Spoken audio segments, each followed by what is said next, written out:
ओम शांति।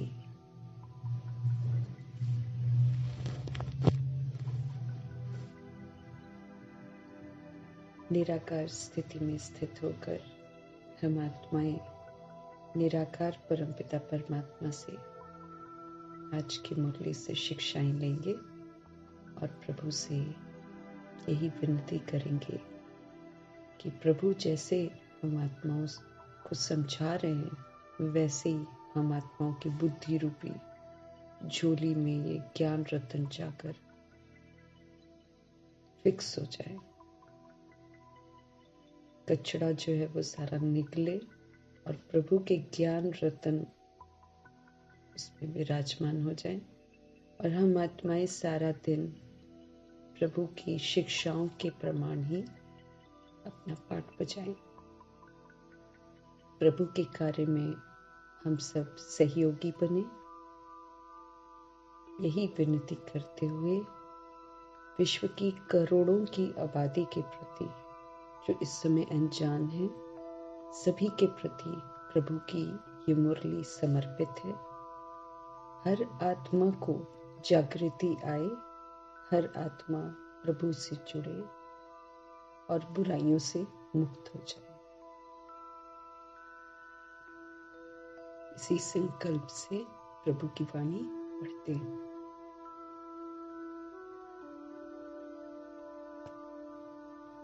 मीठे बाबा बोले, मीठे से, प्यारे से, सुंदर से शिव पिता परमात्मा बोले, मीठे बच्चे, मैं तुम्हें फिर से ही समझ में आता है कि कल पहले भी प्रभु से हम पढ़े थे।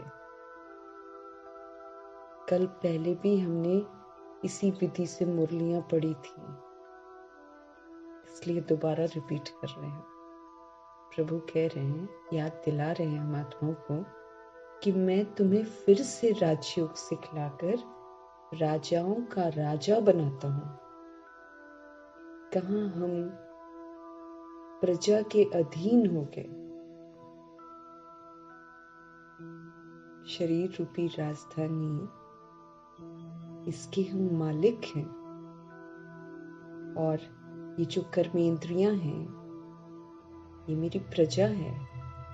लेकिन 63 जन्म ये जो देह का भान और अभिमान इतना पक्का हो गया कि हम आत्माएं खुद को भूल ही गई और ये जो कर्मेंद्रिय रूपी प्रजा है इसके हम अधीन हो गए।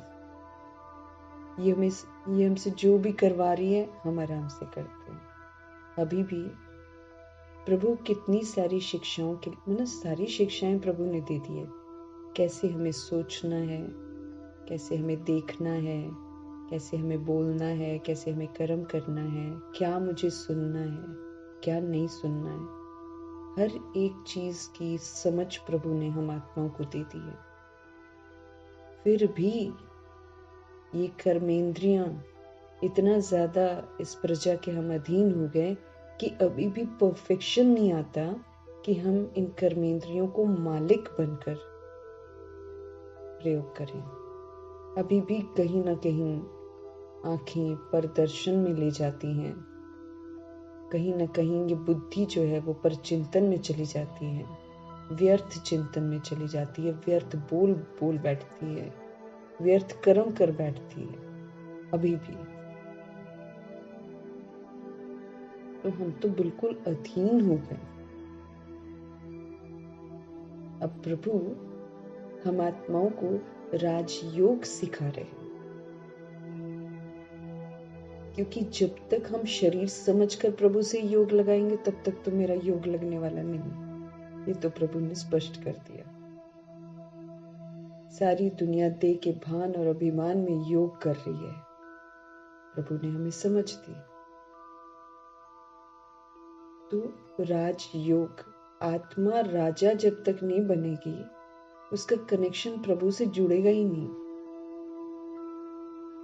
इसलिए राजा बनकर आत्मा राजा, इस शरीर रूपी राजधानी का राजा, पावर हाउस परमपिता परमात्मा से योग लगाकर कायदे से ये जो क्रिमिनल बना बैठे हैं हम अपनी कर्मेंद्रियों को, क्रिमिनल बन गई हैं ये। मना हम जब किसी की बुराई को देखते हैं, किसी की अवगुणों को देखते हैं, तो हम क्राइम कर रहे हैं। ये प्रभु ने अब समझ दी है हम आत्मा को। अगर मेरी दृष्टि किसी के प्रति दैहिक है तो मैं क्राइम करती हूँ। अगर मैं कानों से दैहिक बातें सुनती हूँ तो मैं क्राइम करती हूँ। अगर मैं दैहिक बातें बोलती हूँ तो मैं क्राइम करती हूँ। यही तो इविल है जो हम कर रहे हैं।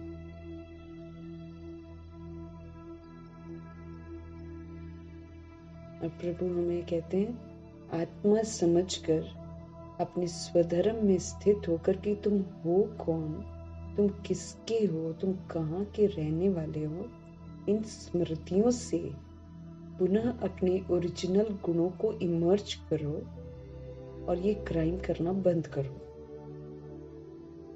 अब इन कर्मेंद्रियों को सिविल बनाओ। इनके द्वारा जैसे प्रभु कहते हैं उन्हीं के डायरेक्शन के प्रमाण इसको यूज करो, क्योंकि अब ये तन प्रभु की अमानत हो गया है। तो अगर ये अमानत हो गया है तो ये प्रभु के डायरेक्शन के प्रमाण चलना चाहिए। समझते रहें, सारा बंदरपना निकालने की समझते रहें। मीठे मीठे शिव पिता परमात्मा हम आत्माओं को कह रहे हैं, मीठे बच्चे, मैं तुम्हें फिर से राजयोग सिखलाकर राजाओं का राजा बनाता हूँ। ऐसा पूजनीय बना देता हूँ कि द्वापर युग के जो राजा हैं वो आपको पूजते हैं, आप उनके भी राजा बन जाते हो। इस फिर से, ये जो प्यारा सा शब्द है ना, फिर से, इस फिर से शब्द में ही सारा का सारा चक्र समाया हुआ है। न जाने हम कितनी बार ये फिर से के चक्र में आए हैं। प्रभु फिर आते हैं, हम गिर जाते हैं, फिर वो आते हैं, फिर हमें उठाते हैं। तो ये खूबसूरती जो है ये संगम युग की है, जैसे कि रात की मुरली में था। सतयुग में बादशाही है लेकिन प्रभु नहीं है, समझ नहीं है, अनुभूति नहीं है। अनुभूति तब होती है जब एक तरफ हमने दुख झेला होता है, उसके बाद सुख मिल रहा होता है, तब अनुभूतियां होती हैं। वहां तो है ही सुख। तो सारी अनुभूतियां, सारे प्रभु के संग के साथ जो समझ मिलती है वो सारी की सारी इस संगम युग में मिलती है। यहाँ हमारे पास पैसा नहीं भी होता है तो भी हम बादशाह अनुभव करते हैं, सारी फिक्रें खत्म हो जाती हैं। तो ये जो अद्भुत सी बादशाही है ना, प्रभु की गोद में जब हम आ जाते हैं, जब प्रभु मेरी सारी जिम्मेवारी लेते हैं, वो यही बोलते हैं, अपनी सारी स्थूल जिम्मेवारी जिसको तुम कहते हो ना, मुझे ये करना, मुझे वो करना, मुझे वो करना, प्रभु कहते सारी की सारी मेरे को दे दो, मैं देख लूंगा कैसे करवाना है सारा कुछ, तुम वो करो जो मैं तुम्हें कहता हूँ। और प्रभु क्या कहते हैं, मुझे याद करो। क्योंकि जितना हम उनकी याद में रहेंगे उतना ये जो बंद ताला है हमारी बुद्धि का, ये खुलता चला जाएगा, हमें समझ में आना शुरू हो जाएगा। जो 10 साल पहले मुरली पढ़कर समझ रहे थे, उस समझ से आज की समझ कितनी न बेहतर हो गई है। उस समय तो समझ ही नहीं रहे थे। उस समय तो ये सोच रहे थे, अच्छा मुरली मिल गई, मुरली पढ़ रहे हैं, सेंटर आ रहे हैं, भाई हम तो भगवान के हो लिए और हम तो स्वर्ग में चले जाएंगे और कुछ नहीं करना है। दूसरों को नीचे की दृष्टि से देखते रहो, हम तो भाई ज्ञान में चल रहे हैं। अब गहराइयां समझ में आती हैं कि कैसे हम ही को पहले निखरना है, एक एक प्रभु के बोल को अमल में लाकर हम आत्मा को निखरना है। हम बड़े मैले हो गए हैं, सारी मैल उतारनी है। इतने न दागों से भरे पड़े हैं, हम बेदाग बनना है। इसलिए हमको बोलता है पर चिंतन प्रदर्शन मत करो, क्योंकि तुम जब करते हो और दाग लगा लेते हो। इसलिए कहते हैं श्रीमत पर चलो। अगर श्रीमत पर नहीं चलते फिर दाग लग जाते हैं। गलतियां करके फिर पश्चाताप करते हैं, फिर दाग लग जाते हैं। पास्ट का चिंतन करते हैं, फिर दाग लग जाते हैं। प्रभु बेदाग बना रहे हैं।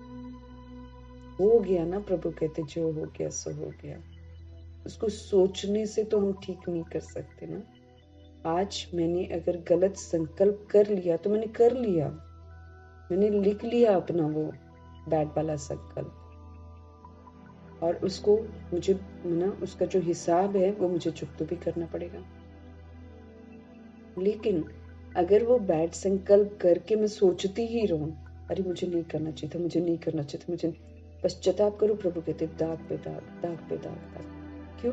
क्योंकि प्रभु का दिया हुआ ये समय जो है, प्रभु के दिए हुए जो संकल्प बोल कर्म के खजाने हैं, ये खजाने हैं। इनको हमें फलीभूत करके अपना भाग्य बनाना है। उसको बैठकर मैं गलती करूं, ऊपर से मैं उसको सोचती रहूं, अरे ऐसे नहीं, ऐसे नहीं, ऐसे। दाग पे दाग, दाग पे दाग। प्रभु कहते लगाते जा रहे हो, टाइम वेस्ट करे जा रहे हो, संकल्प वेस्ट करे जा रहे हो, होना कुछ है नहीं। उसकी अलग फिर भारीपन की सजा हमें भुगतनी पड़ेगी। यूं तो गलती करनी नहीं है। अगर खुदा न खास्ता हो गई, स्वभाव संस्कार के वशीभूत हो गए, प्रभु कहते उसी समय फुल स्टॉप करो, लेसन लर्न करो, दोबारा कभी ना करो।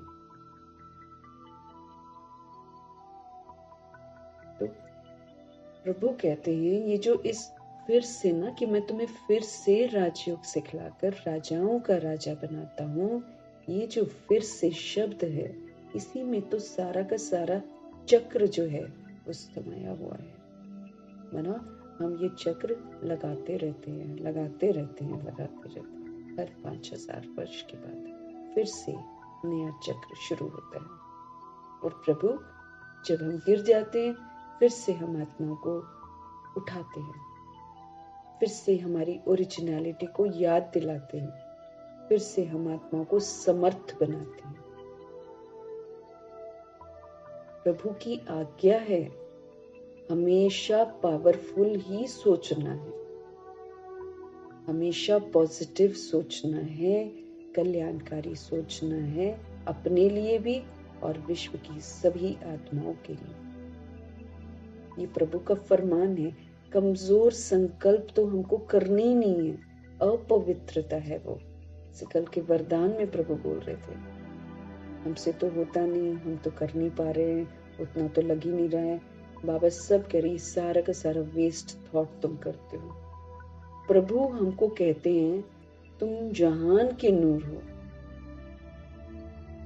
ऊंची दृष्टि से देख रहे हैं, कह रहे तुम ना हो तो कोई वैल्यू नहीं है दुनिया की, इतना ऊंचा उठा देते हैं। अब हम उसमें बैठकर बोले अरे हमसे तो होता नहीं, हमसे तो होता नहीं, तो हम तो विघन रूप बन रहे हैं ना। इसलिए प्रभु जब हम आत्माओं को कोई टाइटल देते हैं तो उस टाइटल को स्वीकार करना होता है और वाकई वो पार्ट बजाना होता है कि हम अगर जहान के नूर हैं तो हमें जागती ज्योत बनकर रहना है और सारी आत्माओं को जगाना है। ये फर्ज अदाई है, ये है प्रभु की आज्ञाओं का पालन करना। ये तय है कि हम जब प्रभु आकर मिलते हैं तो हम उतने काबिल नहीं होते हैं, हम तो गिर गए होते हैं ना। लेकिन प्रभु हमें समर्थी दिलाते ही स्मृतियों से हैं।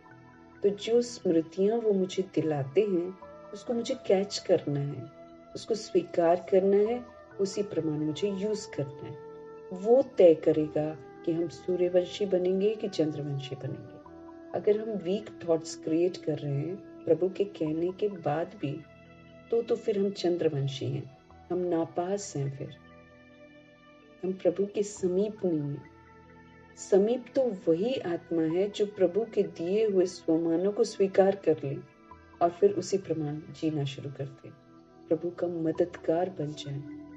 सारी दुनिया ही व्यर्थ में उलझी हुई है। प्रभु ने बताया है, तुम गिरे तो सब गिर गए, अब तुम जग जाओ तो सब जग जाएंगे। तो कितनी न बड़ी जिम्मेवारी है हम आत्माओं की। उसमें फिर हम वीक थॉट्स क्रिएट करते हैं, तो फिर हम खुद भी गिरते हैं और मेरी वजह से पीछे जो बाबा कहते हैं ना, तुम अकेले नहीं हो, तुम्हारे पीछे राजधानी है, लाखों में है। द्वापर युग कलयुग की आत्माएं लाखों में हैं जो हमें कॉपी कर रही हैं। तो ये फिर से शब्द कल पहले भी था, बाबा ने हमें बनाया था, राजयोग सिखाया था, अभी फिर से सिखा रहे हैं। प्रश्न है, बाप शिव पिता परमात्मा भी प्रबल है तो माया भी प्रबल है, शक्तिशाली। दोनों की प्रबलता क्या है? प्रभु कहते हैं, बाप तुम्हें पतित से पावन बनाते हैं। पावन बनाने में एक सिर्फ सर्वशक्तिमान परमपिता परमात्मा ही प्रबल है और कोई नहीं है। कोई नहीं बना सकता पावन सिवाय परमपिता परमात्मा के। उनकी याद से ही आत्मा पावन बनती है। बाकी जितने भी लोग हैं उनकी याद से आत्मा पतित बन जाती है, लेकिन एक सत्य पवित्रता के सागर परमपिता परमात्मा की याद से हम सभी आत्माएं पावन बनते हैं। तो ये जो शक्ति है ये सिर्फ प्रभु पिता परमात्मा में है। इसलिए प्रभु को पतित पावन, इसीलिए उनको सर्वशक्तिमान कहा जाता है। माया जो है फिर पतित बनाने में बहुत शक्तिशाली है, वो बहुत प्रबल है भाई। वो भगवान के बच्चों को भी अपना बना लेती है, देहधारी में फंसा के, है ना। आत्मा जो है पालना लेती है प्रभु से, पवित्र रहती है, सेवा भी करती है, लोगों को बताती भी है, और फिर थोड़ा सा पढ़ाई छोड़ा नहीं कि माया तो कहाँ की कहाँ ले जाकर उससे विकारी हथियाला भी बनवा देती है। माया फिर पतित बनाने में प्रबल है। सच्ची कमाई में ग्रहचारी ऐसी बैठ जाती है जो फायदे के बदले घाटा ही हो जाता है।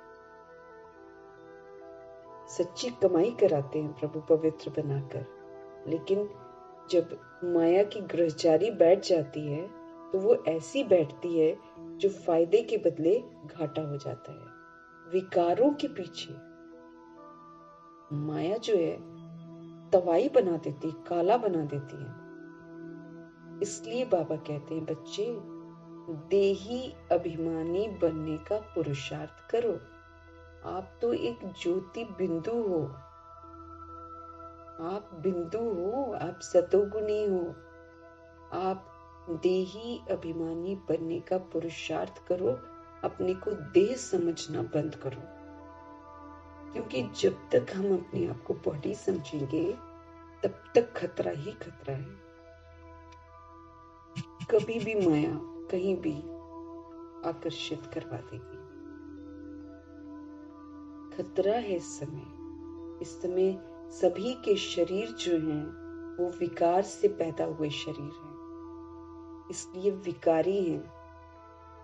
वो आपको प्रभु से एक सेकंड में विस्मृत कर देंगे, क्योंकि देह अभिमान की ये दुनिया है, इसमें चारों तरफ देह अभिमान का प्रकोप है। अगर हम प्रभु से थोड़ा सा विस्मृत होते हैं, हम देह में फंस जाते हैं। बॉडी कॉन्शियसनेस बड़ा सूक्ष्म है, ये सहज निकलता नहीं है। किसी न किसी विधि से माया इसमें उलझा कर रखती है। इसलिए तो प्रभु कहते ना, अपनी देह को भी भूल जाओ, क्योंकि इस देह में बड़े परिवर्तन आएंगे अभी। अगर हमको बॉडी कॉन्शियसनेस होगा ना कि हम ऐसे अच्छे लग रहे हैं, हम वैसे अच्छे लग रहे हैं, ये तो न जाने कितने परिवर्तन होने वाले हैं। देह के भान से बिल्कुल बाहर निकलना है, ताकि कल को इसका अगर माया इसको कुरूप बना दे, सपोज करो, तो सारा तो बुद्धि योग उसी में चला गया। भाई हम तो ऐसे हो गए, पहले तो हम ऐसे नहीं थे, अब हम ऐसे हो गए, तो हो गया ना, उसी में फंस गए ना। वो तो विनाशी है।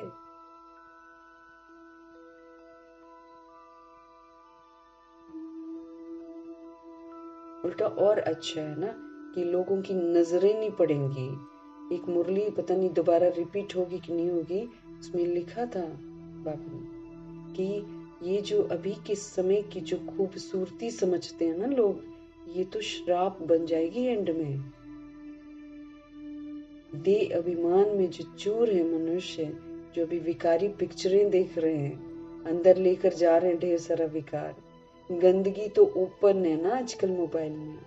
पहले तो चलो हॉल में जाके मूवी देखते थे, फिर भी सोचते थे भाई पैसा खर्चा करना पड़ेगा और हॉल में जाना पड़ेगा, फिर भी रुकावट थी। अब तो एनी टाइम एनीवेयर कोई भी चीज आप देखो ओपन है एकदम, कोई रोक टोक थोड़ी लगी हुई है। इसलिए बच्चों के हाथ में तो मोबाइल देना ही नहीं है। वो गंद देखेंगे, ओपन है गंद सारा का सारा। तो ये जो गंद लोगों के अंदर जा रहा है, प्रभु ने कहा ये सारा इमर्ज होगा। इसीलिए तो पांचों विकार जो हैं बहुत हावी हो जाएंगे। तो प्रभु ने बोला था उस समय, आजकल जो फैशन कर रहे हैं, चाहे जो अपने आप को दिखाने की कोशिश कर रहे हैं कि हम सुंदर हैं, वो श्राप बन जाएगा, श्राप। कि विकारी वृत्ति दृष्टि जो है ना, वो आजकल देह के प्रति है, देह को देखते हैं। आजकल रिश्ते भी जोड़ते हैं तो देह को देखते हैं। आजकल जॉब में भी रखते हैं तो देह को देखते हैं। चारों तरफ विकारी वायुमंडल है। अभी तो बहुत हावी होने वाला है। इसलिए प्रभु हम आत्मा को बार बार बोलते हैं, देही अभिमानी बनो, अपने को आत्मा समझो। आप आत्मा समझेंगे तो दूसरे को भी आप में लाइट दिखेगी। आप अपने आप को देह समझेंगे तो दूसरे को आपकी देह नजर आएगी, फिर आप मुसीबत में फंस जाएंगे। सोल पावर है। आत्मा समझेंगे ना, परमात्मा के साथ कनेक्टेड रहेंगे, हाथ नहीं लगाएगा कोई भी। नहीं तो विकार में कब ले जाएंगे पता भी नहीं चलेगा। सड़ी हुई देह के पीछे कितनी सारी आत्माएं प्रभु को छोड़ देती हैं। वो ऊपर की कवरिंग देखते हैं, अच्छा कपड़ा देखा, फैशन देखा, दिस देखा था, माया उलझा देती है। देह अभिमान अंधा कर देता है। आंखें खुलती हैं 1 साल बाद, 2 साल बाद, 3 साल बाद आंखें खुलती हैं। और जो प्रभु की अवज्ञा करके है, वो तो बहुत पछताएंगे। भगवान की अवज्ञा करना माना बहुत भारी पड़ता है। जिसका एहसास नहीं है अभी आत्माओं को, लेकिन बहुत भारी पड़ जाएगा। अभी तो घमंड में है ना, देह का अभिमान का घमंड है, अभी नया नया है सारा कुछ। असलियत निकलती है बाहर जब कार्मिक हिसाब किताब इमर्ज होते हैं। 1-2 साल तक इमर्ज नहीं, कईयों का तो तुरंत इमर्ज हो जाते हैं, लेकिन कईयों का तो 2-3 साल 4 साल बाद इमर्ज होते हैं। फिर न बंदा इधर का न बंदा उधर का। तो सच्ची कमाई प्रभु करा रहे हैं इस समय। उसमें ग्रहचारी बैठ जाती है। जब हम अपने को देह समझते हैं ना, तब ग्रहचारी बैठती है। फिर क्या होता है, फायदे के बदले भगवान को छोड़ देते हैं और देहधारी को पकड़ लेते हैं। घाटा हो जाता है। हम प्रभु के बच्चे जब बनते हैं, सेवाएं करते हैं, चाहे चलते हैं, हम उनकी छत्र छाया में आ जाते हैं।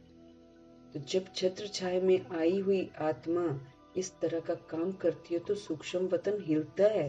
वहां प्रभु को पता चलता है, अरे कोई बच्चा गिर गया मेरा, और वो रिकॉर्ड हो जाता है। धर्मराज जी दिखाएंगे, वो दृश्य दिखाएंगे कि आप क्या कर रहे थे। सजा मिलनी है ना, बहुत भयंकर सजा मिलनी है, तो बिना दिखाए तो देंगे, वो दृश्य ही दिखा देंगे कि लो जी देखो आप क्या कर, खून के आंसू रोएंगी आत्माएं उस समय।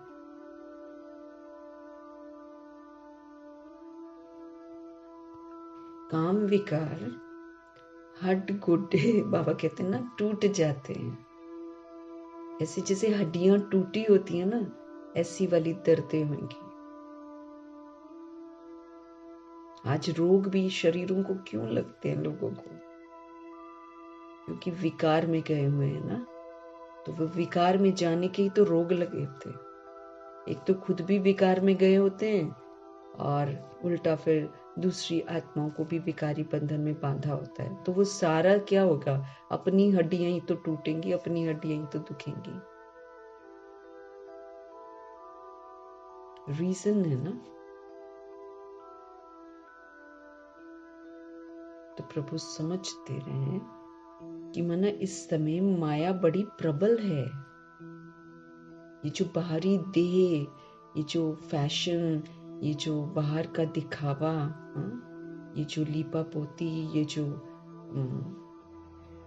परफ्यूम लगाना, दिस दैट ना, ये सारे क्या कर रहे हैं, अट्रैक्ट कर रहे हैं एक दूसरे को। किसके प्रति? देह के प्रति। ये आकर्षण ऐसा है इस समय कि प्रभु जो सच्ची कमाई कराते हैं ना, उससे भी वंचित कर देता है, बुला ही देता है, उसको ऑर्डिनरी समझवा देता है। तभी तो करते हैं ना इतना, जो समझकर ऐसा कदम जो उठाते हैं उनको भी देखो कैसे बुद्धू बना देती है। तो प्रभु इसलिए समझ दे रहे भाई, विकारों के पीछे माया कालाई बना देती है। अब कमी कमजोरियां है ना माया हमारी, माया है क्या? कमी कमजोरियां। अब वो सामने तो आएंगी, मुझको यूज नहीं करना है ना उसको। अब मैंने यूज कर लिया तो वो काला बनाएगी बनाएगी। इसलिए बाबा कहते हैं बच्चे, ये जो देह का अभिमान है ना, इसको छोड़ दो। अब देही अभिमानी बनने का पुरुषार्थ करो, अपने को आत्मा समझो, आत्मा समझकर चलो, आत्मा समझकर ही दूसरे को देखो। उसके शरीर रूपी सर्प को मत देखो, वो डस लेगा। और ऐसा ये विष है, पूरे जीवन को विषैला ही बना देगा।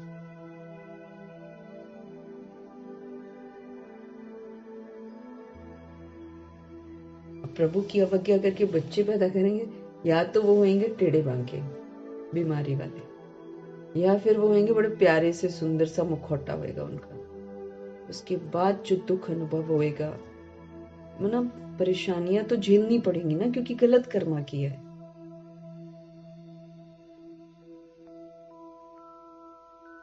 तो इसलिए जितना हो सके अपने को आत्मा समझना है। मैं आत्मा बिल्कुल एक ज्योति बिंदु हूँ। ये विकार विकार कुछ नहीं होता आत्मा के अंदर, ये तो देह समझ कर उसके अंदर ये सारी गंदगी आ जाती है। तो अब अपने आप को क्या बनाना है? देही अभिमानी। यही मेरा सुरक्षा कवच है, सोल कॉन्शियस। विकार का पूरा भ्रमार ही क्यों न हो रहा हो, एक सोल कॉन्शियस आत्मा ही सुरक्षित है। वो उसकी जगह उसका बॉडी नहीं दिखाई देगा, उसका लाइट। तो जितना मैं लाइट बनी होंगी, जितना मैं नॉलेजफुल बनी होंगी, उतना ही तो दूसरे को मेरे से लाइट दिखेगी। अगर मैं ही बेसमझ रहूंगी तो मेरा शरीर ही दिखेगा। इसलिए शरीर का जो ये अभिमान है ना, हम ठीक लग रहे हैं, हम सुंदर लग रहे हैं, किसी ने कह दिया आप अच्छे लग रहे हो, मना इन चक्करों में तो पड़ना ही नहीं है। जितना हो सके सिंप्लिसिटी में रहना है, जितना हो सके अपने आप को ढक कर रहना है, जितना हो सके अपने आप को सादगी में रखना, ताकि कोई देखे ही ना। अपने बच्चों को भी वैसा ही रखना है, एकदम सिंपल, नहीं तो नोच नोच के खाएंगे, फिर खुद ही रोएंगे। बच्चों को भी सोल कॉन्शियस बनाना है। कन्याएं जो भी लड़कियां हैं ना घर पर, सोल कॉन्शियस बनाओ, अभी से उनको एम्पावर करो, शिव शक्तियां बनाओ उनको, सादगी में रखो उनको, ढक ढक के रखो उनको, फैशन मत करवाओ वो। क्योंकि अभी जो दौर आ रहा है ना, उसमें छोटे छोटे बच्चों के साथ विकार में जाने वाले हैं सब। 13 साल की लड़की नानी बनेगी, एवं नहीं बनेगी। 4-4, 5-5 साल के बच्चे अब खतरे में हैं। इसलिए एकदम सादगी, एम्पावर करो उसको, शिव शक्ति बनाकर रखो, उसका बुद्धि का योग परमात्मा के साथ लगा कर रखो, सुखी रहोगे। गीत है, हमें उन राहों पर चलना है जहां दादी प्रकाश मणि कहती है संभलना ही संभलना है, गिरना नहीं है। यूं तो गीत में ये है कि हमें उन राहों पर चलना है जहां गिरना है और संभलना है। लेकिन दादी कहती नहीं, ऐसे तो हम गिर कर संभलते रहते तो हम तो कभी मंजिल पर नहीं पहुंचेंगे, है ना। तो हमें सदा संभलना है। ओम शांति। तुम बच्चों को किन राहों पर चलना है, जरूर राह बताने वाला होगा ना। मनुष्य रॉन्ग रास्ते पर चलते हैं तब तो दुखी होते हैं। आज जितने भी दुख, संकट, मुसीबतें हैं वो इसीलिए तो हैं क्योंकि गलत रास्ते पर चल रहे हैं। अभी कितने दुखी हैं क्योंकि उनकी जो मत है ना वो मनुष्य मत है, वो प्रभु की मत पर चलते ही नहीं है। सब उल्टी मत पर चलते आए हैं जब से उल्टी मत देने वाले रावण का राज्य शुरू हुआ है। देह समझने की दुनिया जो है वो रावण राज्य है। तो जब से ये शुरू हुआ है, प्रभु कहते हैं तब से उल्टी ही मत पर चल रहे। बाप समझाते हैं, तुम इस समय रावण की मत पर हो, तब हरेक का ऐसा बुरा हाल हुआ है। आज अशांत है आत्माएं, आज दुखी हैं, परेशान हैं, बीमारियां लगी हुई हैं, शरीर टेढ़े बांके हो गए हैं हमारे। देवताओं के शरीर और आज के शरीर और आज की शक्लें देखो तो, अगर देवता की शक्ल रखो और आज की शक्लें रखो तो कैसा लगता है, अजीबोगरीब है, सारे टेढ़े बांके हो गए। तो प्रभु बोलते हैं, बाप समझाते हैं कि तुम इस समय रावण की मत पर हो, तब हरेक का ऐसा बुरा हाल हुआ है। सब अपने को पतित कहते भी हैं। जब जड़ मूर्तियों के पास जाते हैं या कभी मस्जिदों में जाते हैं या फिर चर्च में जाते हैं या गुरुद्वारों में जाते हैं, आत्मा क्या करती है, मनुष्य क्या करते हैं, माथा टेकते हैं, कान पकड़ते हैं, अपने आप को पतित भी बोलते हैं कि हम निर्गुण हारे में कोई गुण नहीं, हम नीच हैं, हम कपटी हैं, खुद ही बोलती हैं आत्मा कि प्योर के पास, मतलब प्योर का यादगार जो है ना, उस प्योर के यादगार को देखकर ऐसा बोलती हैं। सब अपने को पतित कहते भी हैं। गांधी बापूजी भी कहते थे पतित पावन आप। गोया हम पतित है ना, तभी तो बोलते हैं ना कि पतित पावन आप। परंतु कोई भी समझते नहीं है कि हम पतित कैसे बने हैं, कोई नहीं समझते।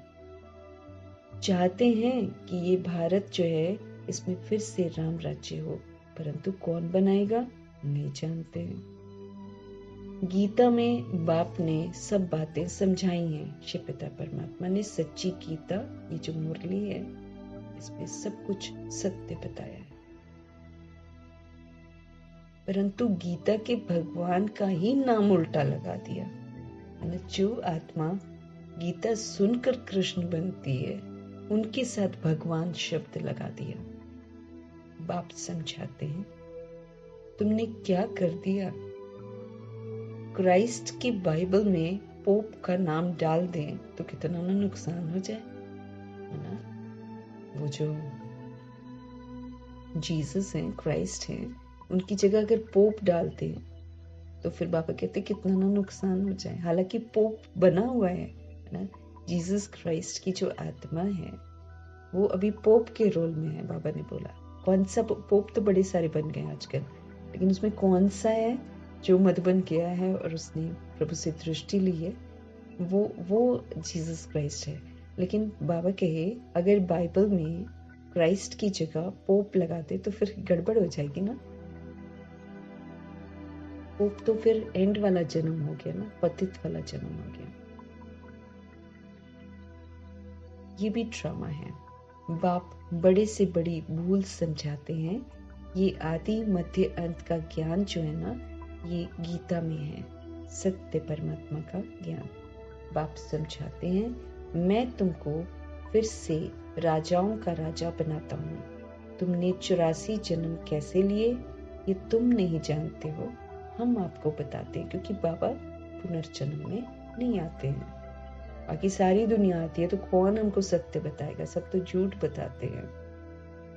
हम पिछला जन्म तो हमको याद नहीं रहता है ना। तो सारी आत्माएं तो शरीर छोड़ती हैं, फिर शरीर छोड़कर फिर गर्भ में जाती हैं, फिर बड़ी होती हैं, और सबसे बड़ी बात है कि पिछला तो वो भूल जाते। तो कौन हमको सत्य बताएगा? कोई है जो सत्य बता सकता है? खामखा की कहानियां बना रखी हैं बहुत सारी।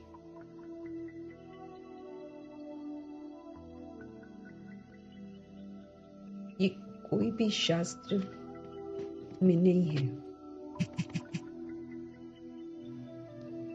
84 जन्म हम कैसे लेते हैं? प्रभु कहते हैं कोई नहीं जानता। ये कोई भी शास्त्र में नहीं लिखा हुआ है। शास्त्र ये तो अनेक है ना, भिन्न भिन्न सबकी मतें हैं, इसीलिए तो सब बटे हुए हैं। एक भगवान को बांट रखा है सबने। सिख बोलेंगे हमारा भगवान, क्रिश्चियन बोलेंगे हमारा गॉड, मुस्लिम बोलेंगे हमारा अल्लाह, हिंदुओं का तो कुछ आता पता नहीं है उनके लिए तो बहुत सारे भगवान हैं। तो प्रभु समझ देते हैं कि शास्त्र तो अनेक हैं और भिन्न भिन्न मतें हैं। गीता माना गीता, जिसने गीता गाई है उसने ही राय दी है। कहते हैं मैं तुमको राजयोग सिखाने फिर से आया हूं। तुम फिर माया का परछाया पड़ गया है, तुम पर माया का परछाया पड़ गया है। अभी फिर से मैं आया हूँ। गीता में भी कहते हैं हे भगवान फिर से गीता सुनाने आओ, अर्थात फिर से गीता की नॉलेज दो। ये भी लिखा हुआ है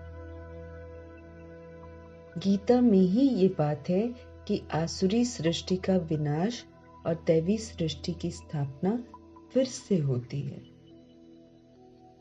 मना आटे में नमक जितना सत्य तो है, पर उस पर ध्यान नहीं जाता किसी का।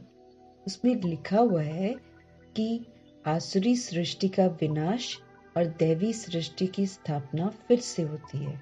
फिर जरूर कहेंगे गुरु नानक फिर से आएगा अपने समय पर। चित्र भी दिखाते हैं श्री कृष्ण भी फिर से वही मोर मुकुट वाला होगा। तो ये जो सब राज गीता में है, परंतु भगवान को बदल दिया है। हम ऐसे नहीं कहते हैं कि गीता को नहीं मानते, परंतु उसमें जो ये उल्टा नाम मनुष्यों ने डाल दिया है ना, उसको बाप आ करके सीधा करके समझाते हैं। ये भी समझाते हैं कि हर एक आत्मा जो है उसमें अपना अपना पार्ट जो है ना वो नूंधा हुआ है। हमने खुद ही करके खुद ही रिकॉर्ड कर रखा है। मतलब खुद ही हम पार्ट बजाते हैं, खुद ही हम अपनी रिकॉर्डिंग भी कर देते हैं, फिर खुद ही हम फिर से वही बजाते हैं। ये अजीब व गरीब रिकॉर्ड प्लेयर है हम सब, मतलब ये मिटता ही नहीं है। और बात ये है कि आज जो हमने पार्ट बजाया है ये वाला हम फिर 5000 वर्ष के बाद जाकर बजाते हैं। इसलिए जब ये रिपीट होता है ना तो हमको सारा नया लगता है कि हम वही वाला पार्ट, आज वाला पार्ट फिर हम दोबारा रिपीट नहीं करते हैं। अभी ना वो 5000 ईयर्स के बाद ही रिपीट होता है। तो प्रभु आकर हमको समझ देते हैं कि एक तो हम आत्मा है, दूसरा हम रिकॉर्ड प्लेयर हैं। हम खुद करते हैं और खुद ही रिकॉर्ड करते हैं, इसलिए ये जो पार्ट है ये नूंधा हुआ है। इसीलिए प्रभु कहते बनी बनाई बन रही, अब कुछ बननी नहीं। हमने बनाया हुआ है, लेकिन मना ड्रामा में ये है कि हम भूल जाते हैं। हमने जो कल पहले किया है, कल पहले जो मेरा रिजल्ट हुआ है, वही रिजल्ट होगा, लेकिन मुझे मालूम नहीं है ना, इसलिए पुरुषार्थ हम करते हैं। प्रभु कहते सब एक समान नहीं हो सकते हैं। जैसे मनुष्य माना मनुष्य, वैसे आत्मा माना आत्मा, परंतु हर एक आत्मा में अपना पार्ट भरा हुआ है। इसलिए प्रभु ना निर्दोष दृष्टि से देखते हैं। क्यों? क्योंकि जब हम अज्ञानता में पार्ट बजाते हैं ना, तो हमको थोड़ी समझ होती है। हम तो अज्ञानता में वो कर लेते हैं, लेकिन वो रिकॉर्ड हो जाता है। फिर वही रिकॉर्ड के अनुसार फिर हम बजाते हैं। तो जब हम गलतियां भी कर रहे होते हैं ना, तो प्रभु हमें निर्दोष दृष्टि से देखते हैं कि हम पार्ट तो अपनी रिकॉर्डिंग के अनुसार ही बजा रहे हैं ना, तो क्या कहेंगे भगवान। इसलिए निर्दोष दृष्टि से देखकर फिर हमको सही रास्ता दिखाते हैं।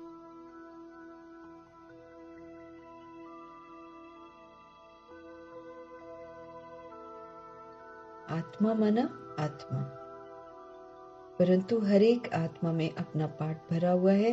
ये बातें समझाने वाला बड़ा बुद्धिमान चाहिए। बाप जानते हैं कौन समझा सकते हैं, कौन सेवा करने में समझदार है, किसकी लाइन क्लियर है। देही अभिमानी रहते हैं। सब तो परिपूर्ण देही अभिमानी नहीं बने, हम सब बन रहे हैं ना। जैसे जैसे बनते जाते हैं वैसे वैसे बुद्धि में समझ आता जाता है, और जिस दिन हम स्मृति स्वरूप बन जाएंगे उस दिन हम शंकर बन जाएंगे, माना फिर हम सब कुछ एकदम क्लियर हो जाएगा, अपनी ओरिजिनलिटी में लौट जाएंगे। फिर आत्मा परमात्मा बस, बाकी सारा खत्म, नष्ट मोह बन जाएंगे। तो प्रभु हम आत्मा को बोलते हैं देही अभिमानी होकर रहो, आत्म अभिमानी होकर रहो। आप आत्मा हो, आप अपने सत्य स्वरूप में स्थित रहो। प्रभु हमको सच बोलना सिखाते हैं, सच जीना सिखाते हैं। झूठ थोड़ी बोलते हैं प्रभु, है ना। जब हम लोग बोलते प्रभु बोलते तुम पवित्र हो, तुम परम पवित्र हो, ऐसा भी बोलते हैं संपूर्ण पवित्रता में, है ना। तुम परम पवित्र आत्मा हो। प्रभु झूठ थोड़ी बोल रहे हैं, क्योंकि ओरिजिनल में तो हम हैं। ये तो हम भूल गए हैं अपने आप को देह समझ के, न जाने देह के नाम रूप लेबल से। लेकिन सच ही तो बोल रहे हैं प्रभु हमें कि आप सतोगुणी हो, आप परम धाम के रहने वाले हो। वो तो सत्य बोल रहे हैं, झूठ थोड़ी बोल रहे हैं। तो प्रभु कहते हैं ये तो अंत में रिजल्ट होगी ना। देही अभिमानी तो भी नहीं बने ना, बन रहे हैं हम बार बार पक्का कर करके। हमको देही अभिमान बनना, आत्मा का शुद्ध अभिमान होना चाहिए, क्योंकि आत्मा परमात्मा का बच्चा है, पवित्र धाम का रहने वाला है। आत्मा तो सुंदर है, आत्मा सतोगुणी है, आत्मा दाता का बच्चा, मास्टर दाता है। वो किसी से लेने वाला नहीं है, सबको अच्छा अच्छा देने वाला है। तो वो शुद्ध अभिमान होना चाहिए ना। तो प्रभु कहते हैं ये तो अंत में रिजल्ट होगी। इम्तिहान के दिन जब नजदीक होते हैं तो मालूम पड़ जाता है कौन कौन पास होंगे।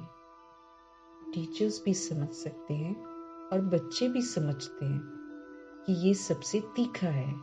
वहां तो ठगी आदि भी हो सकती है दुनिया में, है ना। आजकल क्या है, यहाँ तो ठगी है कलयुग में ना। यहाँ तो कई एक बार नहीं भी, मतलब जैसे नहीं होता है आजकल बोर्ड लगा होता है ना, 10वीं फेल 11वीं 12वीं पास करें, है ना। कुछ ऐसे करते हैं, कुछ ऐसे मतलब उनका है कि कुछ भी करके वो पैसा वैसा देकर, वो सर्टिफिकेट दिलाकर वो पास करवा देंगे।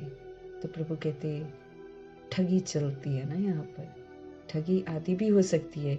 यहाँ तो ये बात हो ना सके, लेकिन ये ईश्वरीय पढ़ाई में 1 सेकंड का भी कुछ ठग नहीं सकते हम। ये तो अंदर का पूरी पिक्चर बाहर आ जाएगी, हम अंदर कैसे हैं, हमारे मन बुद्धि चित्त कैसा है, उसका रिजल्ट बाहर आ जाएगा। यहाँ तो कोई ठग नहीं सकता है। ये तो ड्रामा में नूंद है। कल पहले वाले ही निकलेंगे। हमें पता चलता है सर्विस की रफ्तार से इस सच्ची कमाई में घाटा भी है तो लाभ भी है।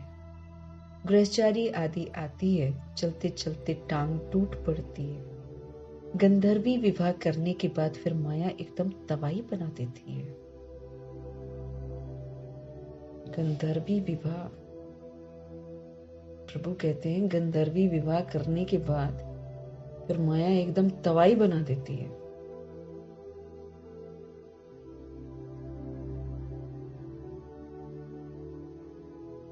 कि गंधर्वी विवाह करने के बाद फिर माया जो है कब उल्लू बना दे, कब एक दूसरे के देह के प्रति आकर्षित करा दे, क्या पता चलेगा ना। तो माया एकदम क्या कर देती है, काला बना देती है। माया भी बड़ी प्रबल है इस समय। बाबा प्रबल है पावन बनाने में, और बाबा प्रबल है पावन बनाने में, इसलिए उनको सर्वशक्तिमान पतित पावन कहा जाता है। एकदम पतित सृष्टि में आकर प्रभु ही काबिल है कि इतने चारों तरफ खतरनाक दौर में प्रभु गुप्त रीति आकर इतने वर्षों से निर्विघ्न ये प्रभु का यज्ञ चल रहा है, और कितनी सारी आत्माएं प्रभु से जुड़ गई हैं। ठीक है, उसमें बहुत कम बच्चे हैं जो प्रभु के बिल्कुल वफादार बच्चे हैं, लेकिन फिर भी काफी 16,108.33 करोड़ आत्माएं आती तो है ना। अब उसमें से कई इधर उधर निकल जाती हैं, वो अलग बात है, लेकिन जो नींव प्रभु ने पक्की करवा रखी है शुरू की आत्माओं के द्वारा, वो नींव का फाउंडेशन इस यज्ञ को बिल्कुल विजयी बना देगा। अंत में विजय तो यज्ञ की ही होनी है ना, सब इसमें स्वाहा हो जाएंगे। तो प्रभु हमारे सर्वशक्तिमान है, पतित पावन है, और फिर माया भी प्रबल है पतित बनाने में। सतयुग में तो माया होती ही नहीं है, कमी कमजोरियां है ही नहीं ना वहां पर। वो है ही वाइसलेस वर्ल्ड, एक भी वहां पर विकार नहीं है। अभी है एकदम विशियस वर्ल्ड, अभी बड़ा खतरनाक वर्ल्ड है। सारा विकार ही विकार है, विकार विकार है, तांत्रिक विद्या है, जादू टोने हैं, भाई अब तो एक्सट्रीम है। इसीलिए अब के दौर में किसी से कुछ लेकर खाना नहीं, किसी से कोई दोस्ती करनी नहीं, इसी में कल्याण है। कौन किस समय, क्योंकि इविल जो है ना, अब सबकी बुद्धि जो है वो इविल होती जा रही है। अपने सुखी होने के लिए दूसरे को दुखी करने का ये दौर चल रहा है, अपने दुख उतार कर दूसरे पर डालने का दौर चल रहा है। तभी तो करते हैं ना ये जो टिवाटे हैं, ये जो चौराहे हैं, इसमें क्या करती हैं आत्माएं, अजीबोगरीब हरकतें करती हैं। कई अपने रोग को उतारने के लिए चौराहों पर जाकर, आप देखो सुबह सुबह पानी वानी गिरा रहता है ना, नहाते भी हैं, है ना, क्योंकि इवल बाबा कहते हैं ये जो रिद्धि सिद्धियां है ना, इसका अभी दौर चल रहा है।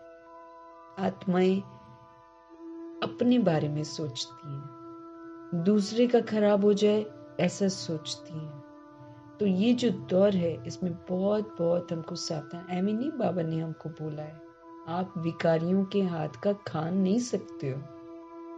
आप बाहर की बनी बनाई चीजों को लाकर खाओ नहीं।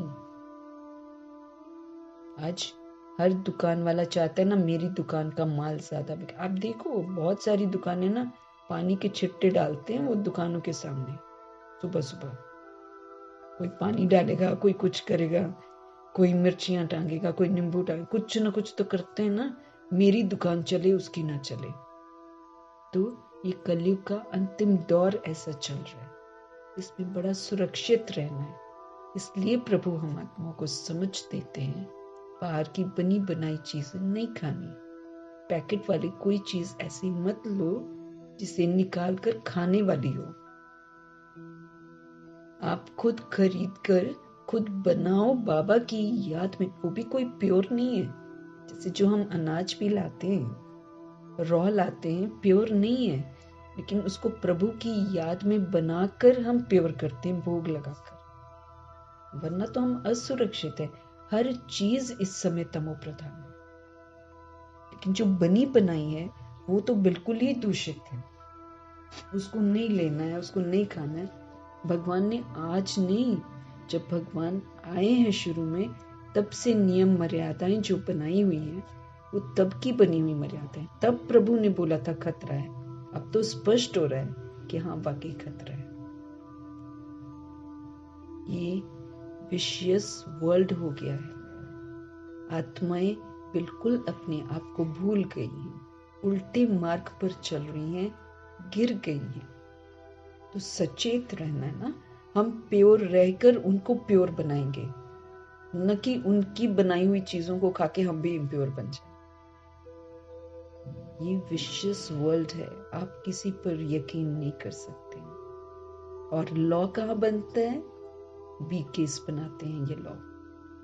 इसीलिए हर जगह सेफ रखना है अपने आप को। अब अपने आप को सेफ रखना बहुत जरूरी है। खुद बनाएं, खुद खाएं। इतनी जबरदस्त प्रबलता है। चलते चलते माया एकदम नाक से पकड़कर काला बना देती है। ये आंखों से भी पकड़ती है तो ये कानों से भी पकड़ती है, ये मुख से भी पकड़ती है तो ये नाक से भी पकड़ती है। नाक मीन्स अभिमान, अभिमान में ले आती है, देह के अभिमान में लाकर पकड़ लेती है। आंखें कुछ देख लिया, पकड़ लिया आंखों से। कानों से कुछ सुन लिया तो कानों से पकड़ लेती है। मुख से मैंने कुछ खा लिया संग दोष में आकर, किसने कहा अरे मैंने तेरे लिए इतने प्यार से बनाया ना। दैहिक रिश्ते ही सपोज करो, हमारे जो देह के रिश्ते, अब वो अगर ज्ञान में नहीं चल रहे हैं तो जाहिर सी बात है कि वो विकार में, विकारी दृष्टि वृत्ति है उनकी। नहीं है तो टीवी तो देख रहे हैं ना, बॉडीज तो देख रहे हैं, तो उनके हाथ का भी खाएंगे तो हम तो फिर वैसा हम पर इफेक्ट तो पड़ेगा ना। इसलिए युक्ति से वहां से भी छुड़ाना है। उल्टा मिलने जाओ तो बोलो अरे इतने समय बाद तो हम मिलने आए, क्या खाने में टाइम वेस्ट करेंगे, आओ ना बैठकर बातें करते हैं। ऐसे करना चाहिए। और अगर किसी ने बना के जबरदस्ती अरे मुझे जल्दी जाना है हा? और इतने बजे तक तो मुझे वहां पहुंचना है, आप एक काम करो, आप पैक कर दो, आप पैक कर दो, मैं घर जाके खा लूंगी। वो खुशी खुशी पैक कर देगा, बाहर ले जाकर किसी को भी दे दो। युक्तियों से तो चलना पड़ेगा। अब किसी पर यकीन नहीं कर सकते हैं। ये संग दोष, अन्न दोष, इसको बाबा अन्न दोष बोलते हैं कि किसी के कहने पर हमने उसके साथ बैठकर उसके हाथ का बना हुआ खा लिया।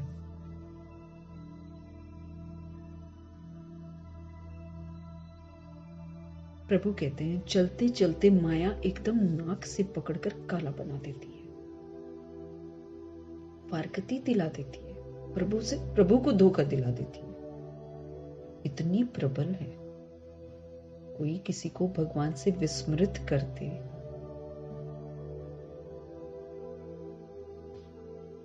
प्रभु को धोखा दिला देती है।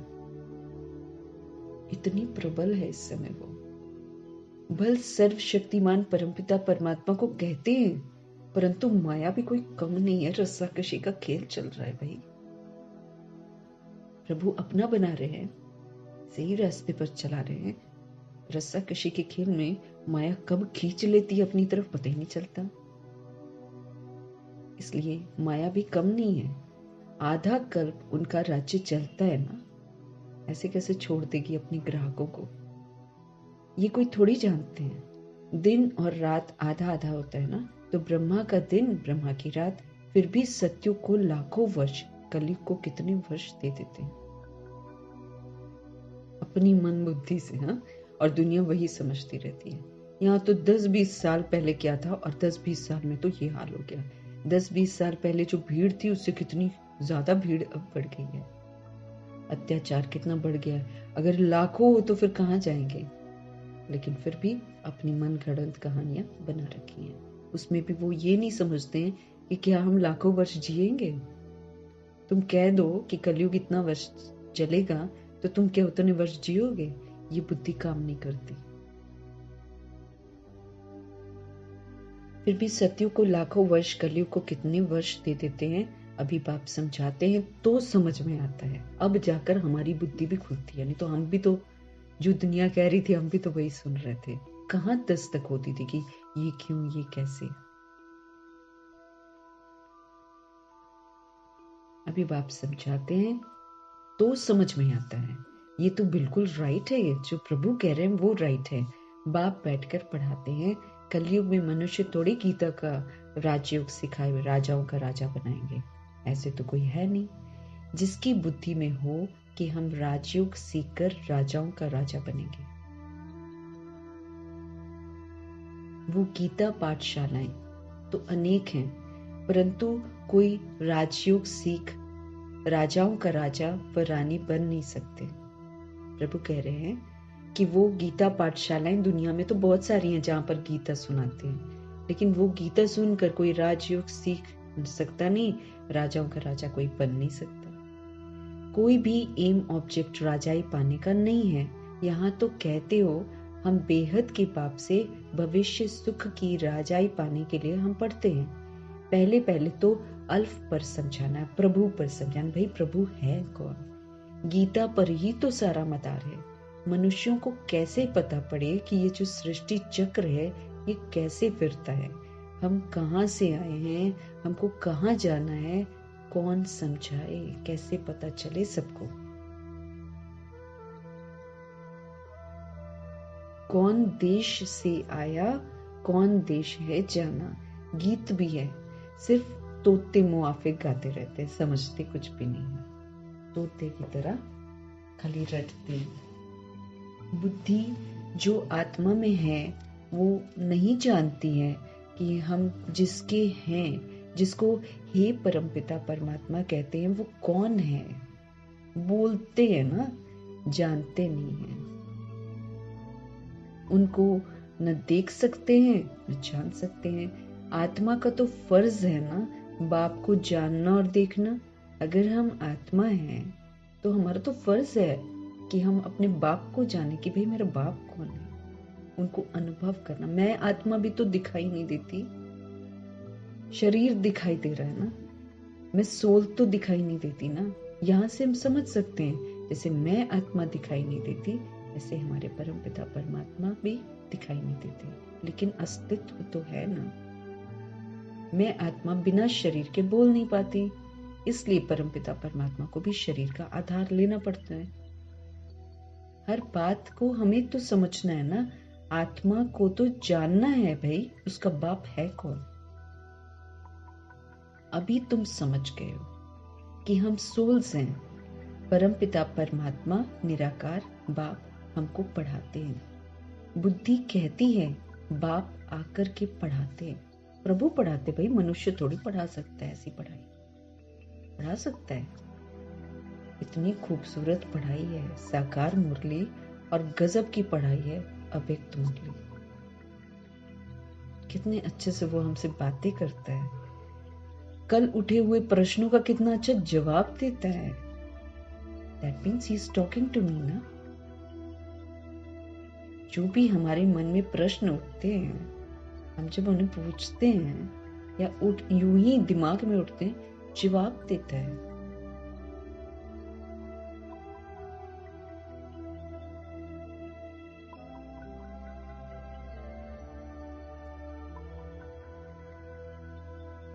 बुद्धि अब हमारी कहती है ये हमारे शिव पिता परमात्मा हम आत्माओं को आकर पढ़ा रहे हैं। जैसे किसकी आत्मा को बुलाते हैं ना तो समझते हैं ना उनकी आत्मा आई है, जैसे समझते हैं ना दुनिया में जो समझते हैं। लेकिन हम मधुबन में तो देख सकते हैं भाई, मम्मा ने शरीर छोड़ा तो मम्मा ने आकर बताया प्रकाश। लेकिन आती पावरफुल सोल्स है, हर कोई नहीं। अब कितने सारे लोग शरीर छोड़ते हैं, वो थोड़ी आते हैं बोलने के लिए, लेकिन जो पावरफुल कर्मातीत बनकर जो जाती हैं। अब मम्मा तो संपूर्ण बनकर गई, तो गुलजार दादी के थ्रू उन्होंने आकर बताया। ऐसे ही प्रकाशमणि दादी है ना, वो उन्होंने आकर बताया गुलजार दादी के थ्रू। ऐसे मनमोहिनी दीदी गुलजार दादी के तन में आकर बताया। तो ऐसे जो पावरफुल सोल्स है ना, वो आकर जरूर बताती हैं, और वो फिर उनको भोग भी खिलाते हैं।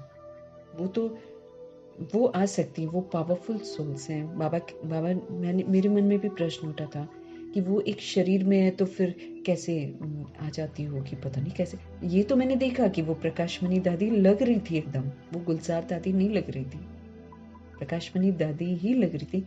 लेकिन प्रश्न जरूर उठा था, भाई ऐसे कैसे हो सकता है, अभी तो उन्होंने शरीर ले रखा है ना, फिर यहाँ पर आकर कैसे। एक तो है 13 दिन के अंदर सोल आई और उसने बताया, वो अलग चीज है। ये तो 2007 में उन्होंने शरीर छोड़ा था और मैंने 2010 में देखा है, 2010 और 2011 में देखा है प्रकाशमणि दादी को गुलजार दादी के तन में। 2 मैंने देखे उनके।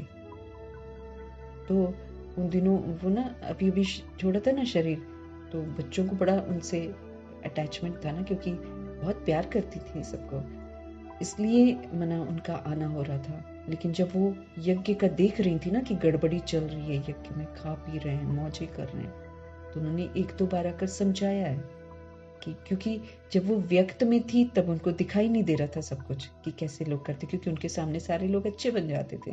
लेकिन अव्यक्त होने के बाद उनको सब कुछ दिखाई दिया, तो उन्होंने बाबा को भी बोला, बाबा बच्चे ऐसा करते हैं क्या? अभी आएगा अव्यक्त मुरली आएगी, जो हम पढ़ रहे हैं ना उनमें से आएगी, जिसमें दादी ने ऐसा बोला है। बाबा कहते हैं हाँ बच्चे ऐसा भी करते हैं। तो उन्होंने दोनों बार आई थी, दोनों बार उन्होंने सबको समझाया था कि यज्ञ का पैसा खाने में ज्यादा खर्चा हो रहा है, नहीं करो ऐसा। लेकिन बच्चे नहीं सुनते ना, इसलिए जब तीसरी बार फिर से मैंने देखा, फिर से बच्चे आए हुए बैठे इंतजार कर रहे हैं। बैठे रहे गुलजार दादी बैठी रही, प्रकाशमणि दादी नहीं आए। Third time she did not come. बाबा का बच्चा है, तो मेरे मन में आया था ऐसे कैसे हो सकता है कि बॉडी कहीं ले रखी है, क्योंकि 13 दिन तो कब के खत्म हो गए, बॉडी ले रखी है ना। मैंने कहा बाबा ये बॉडी उधर ले रखी, वहां है तो यहाँ कैसे आ रही है पाठ बजाने के लिए, ये कैसे यहाँ पर बैठी हुई है।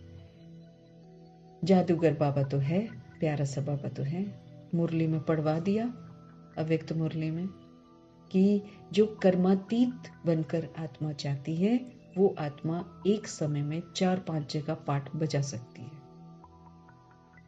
उसमें वो पावर है। वो बॉडी में कहीं पर होगी, लेकिन उसका सूक्ष्म शरीर 4-5 जगह जाकर पाठ बजा सकते हैं। मैंने कहा लो जी, प्रभु जी ने ये भी क्लियर कर दिया, हर कोई नहीं कर सकता है, लेकिन वेरी पावरफुल सोल्स जो कर्मातीत बनकर जाती है। तो ये है ना, यहाँ पर दे रहे हैं ना कि जैसे किसकी आत्मा को बुलाते हैं तो समझते हैं ना उनकी आत्माएं। अब श्राद्ध जो खिलाते हैं ना आजकल, सोचते हैं ब्राह्मण के अंदर आए, ब्राह्मण खा लेगा तो उसको मिल जाएगा। अरे वो तो कहाँ ना कहाँ पाठ बजा रही है। जो पाप आत्माएं वो क्या आएंगी, वो थोड़ी आ सकती हैं ऐसे। लेकिन ये जो संगम युग में होता है ना, ये वाला जो खेल होता है, जो दादियाँ या फिर कोई प्योर सोल आ जाती है, वो आकर ऐसा पाठ बजा सकती है। अब जैसे दादी जनक हैं, फरिश्ता बन गए हैं ना, फिर उसके बाद तो कोई ज़रूरत नहीं पड़ी आने की ना। गुलजार दादी तो आए नहीं ना मधुबन, फिर तो वो तो वहीं रहे जहाँ गए थे, गाम देवी सेंटर में। वो तो आए ही नहीं, क्योंकि उनका आना यहाँ पर करोड़ों का पैसा खर्चा होना था, क्योंकि उनके आते ही यहाँ पर इंतज़ाम होने थे कि इनका सेलिब्रेशन होगा कि इन्होंने इतने वर्ष जो है ना अव्यक्त बाप दादा का पाठ बजाया, उसका खर्चा भयंकर होना था। और दादियाँ इतनी वफादार बच्चे हैं प्रभु के, ये कभी भी नहीं चाहते कि खर्चा हो, इसलिए दादी तो आई नहीं। इसलिए जनक दादी का आना हुआ नहीं कि गुलजार दादी के तन में आए और कुछ बताए, नहीं। ये तो फरिश्ते हैं ना, 2 फरिश्ते, ये तो चले गए, जल्दी जल्दी चले गए दोनों। तो तुम समझते हो ना, प्रभु कहते हैं हम आत्मा है, हमारा प्रभु बाप है, बाप से जरूर वर्षा मिलना चाहिए। हम दुखी क्यों हुए हैं? मनुष्य तो कह देते हैं बाप ही सुख दुख देने वाला है, बोल कैसे देते हैं ना, बोलते हैं। मेरे को भी किसी ने बहुत बार ये बोला, ये जो हमारी किस्मत में दुख है ना, ये प्रभु ने लिखा हुआ है। ऐसा बोलते हैं। सब कुछ वही करता है। आपदा आ रही है, प्रभु करा रहा है। उतने लोग मर रहे हैं, कौन मरवा रहा है? प्रभु मरवा रहा है। ऐसे करते हैं क्या हमारे शिव पिता परमात्मा? मरे हुओं को तो, कब्र दाखिल आत्माओं को तो, मूर्छित आत्मा को तो सुरजीत करता है प्रभु, दुख हरता है, सुख करता है। फिर पुकारते क्यों है? पुकारते इसीलिए तो है ना, क्योंकि वो सुख देता है। अगर वो दुखी दे तो कोई पुकारे क्यों नहीं? ये नहीं समझते, इल्जाम लगा देते हैं प्रभु पर।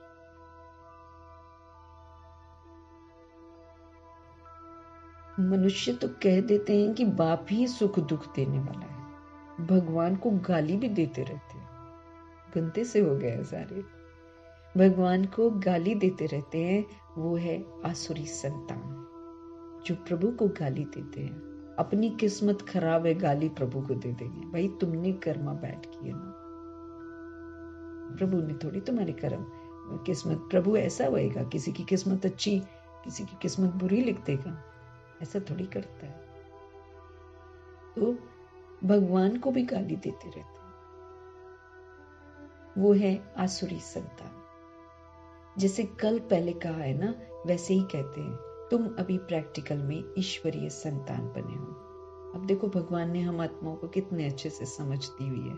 हम खुद के कर्मा को करेक्ट करते हैं। हम समझते हैं कि हम देह अभिमान में आ गए, हम लोग विकारों में चले गए, 63 जन्म हम बैड बन गए, इसलिए आज ये कॉन्सिक्वेंस हो गया। अब हम समझते हैं इस बात को। प्रभु को थोड़ी दोष देंगे कि प्रभु ने ऐसा किया। अभी ही देख लो प्रभु कितना समझाते हैं हर एक बात को, लेकिन फिर भी आत्माएं मनमानियां करके शादियां करती हैं, बच्चे पैदा करती हैं, अपनी किस्मत खुद खराब करती हैं। तो प्रभु ने की क्या? प्रभु तो बोल रहे थे मत करो, खराब किस्मत हो जाएगी। अभी ही हम देख सकते हैं, तो बाकी पहले न जाने हमने क्या क्या किया होगा।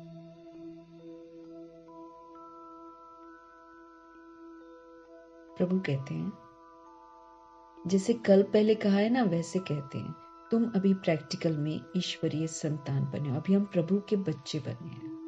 मीठे मीठे परमात्मा ने सभी आत्माओं को छोटा बेबी बना दिया, फिर से सबको जवान कर दिया, फिर से स्टूडेंट बना दिया। सारा बेकार बेकार चीजें थॉट वॉट बॉडी को लेकर एकदम हटवा दी। तो जैसे कल पहले कहा है, वैसे कहते हैं, तुम अभी प्रैक्टिकल में ईश्वरीय संतान बने हो। इतना ना हमारी लाइफ अच्छी हो गई है। अगर ईश्वरीय पढ़ाई ना हो तो बेकार जीवन है। यूं ही बैठे बैठे कभी उससे बातें करी, कभी उससे बातें करी, कभी उसके घर चले गए, कभी उसके घर चले गए, खाना खिला दिया तो खाना खा लिया, यही तो काम करते थे। फिर 10 लोगों की बातें कर ली, किचड़ा दुनिया भर का लेकर घर पे आ गए, यही तो करते थे। घूम लिया, होटलों में खा लिया, पिक्चरें देख ली। क्या लाइफ है? उठ रहे हैं, नाश्ता बना रहे हैं, फिर दोपहर का खाना बना रहे हैं, फिर रात का खाना बना रहे हैं। चलो जी, ऑफिस से आए, खिलाए पिलाए, सो गए, फिर सुबह उठे, फिर से कुछ है ही नहीं, मतलब की जिंदगी ही नहीं है। प्रभु कितनी जिंदगी को खूबसूरत बना देते हैं। ईश्वरीय संतान बनकर जीवन में 4 चांद लग जाते हैं भाई।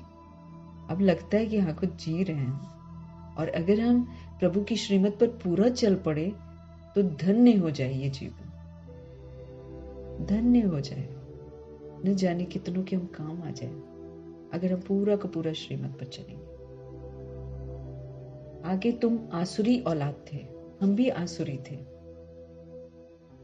अंधों की औलाद अंधों की औलाद, अंधे, सब अंधे हो गए, है ना।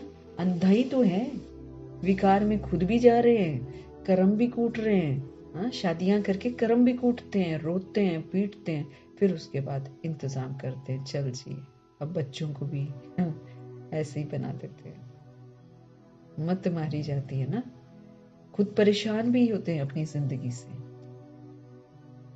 लेकिन फिर देखो, जब उसको विष में डालना होता है तो सारे मिलजुल कर पूरा इंतजाम करते, सारी रिश्तेदारी इकट्ठी होती है किसी को गिराने के निमित्त बनती है। तो क्या बन जाते हैं हम सब?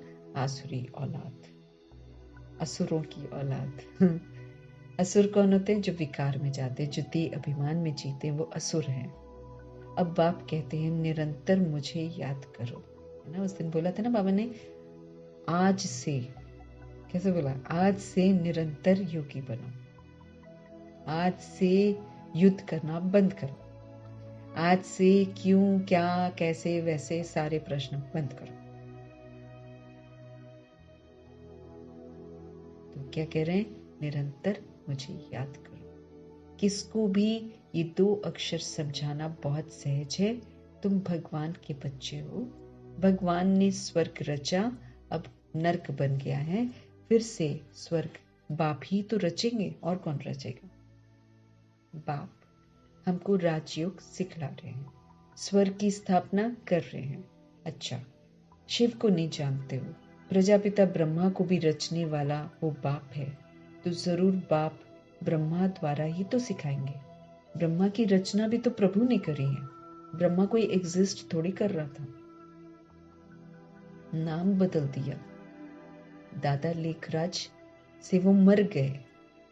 वो तो सच में मर गए, उन्होंने तो फिर याद नहीं किया। तो उनको प्रभु ने नया नाम दिया, ब्रह्मा। शुरू में तो नाम देते थे ना प्रभु, आत्माओं के नाम देते थे, लौकिक वाला नाम हटवा देते थे। तो प्रजापिता ब्रह्मा को भी रचने वाला वो बाप है, तो जरूर बाप ब्रह्मा द्वारा ही तो सिखाएंगे। अभी शूद्र वर्ण है सब, हम ब्राह्मण से देवता क्षत्रिय बनेंगे। नहीं तो विराट रूप फिर क्यों बनाया है?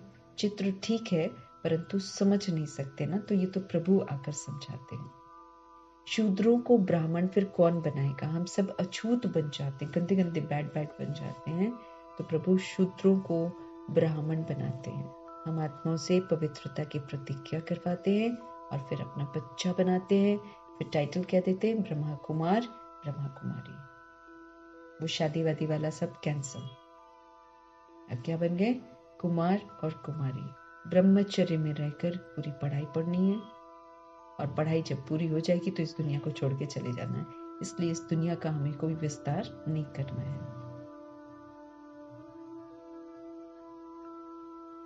तो जरूर प्रजापिता ब्रह्मा चाहिए ना। उनको कैसे अडॉप्ट किया? जैसे तुम कहते हो ये मेरी स्त्री है, उनको मेरी कैसे बनाया? शादी करी, अडॉप्ट किया।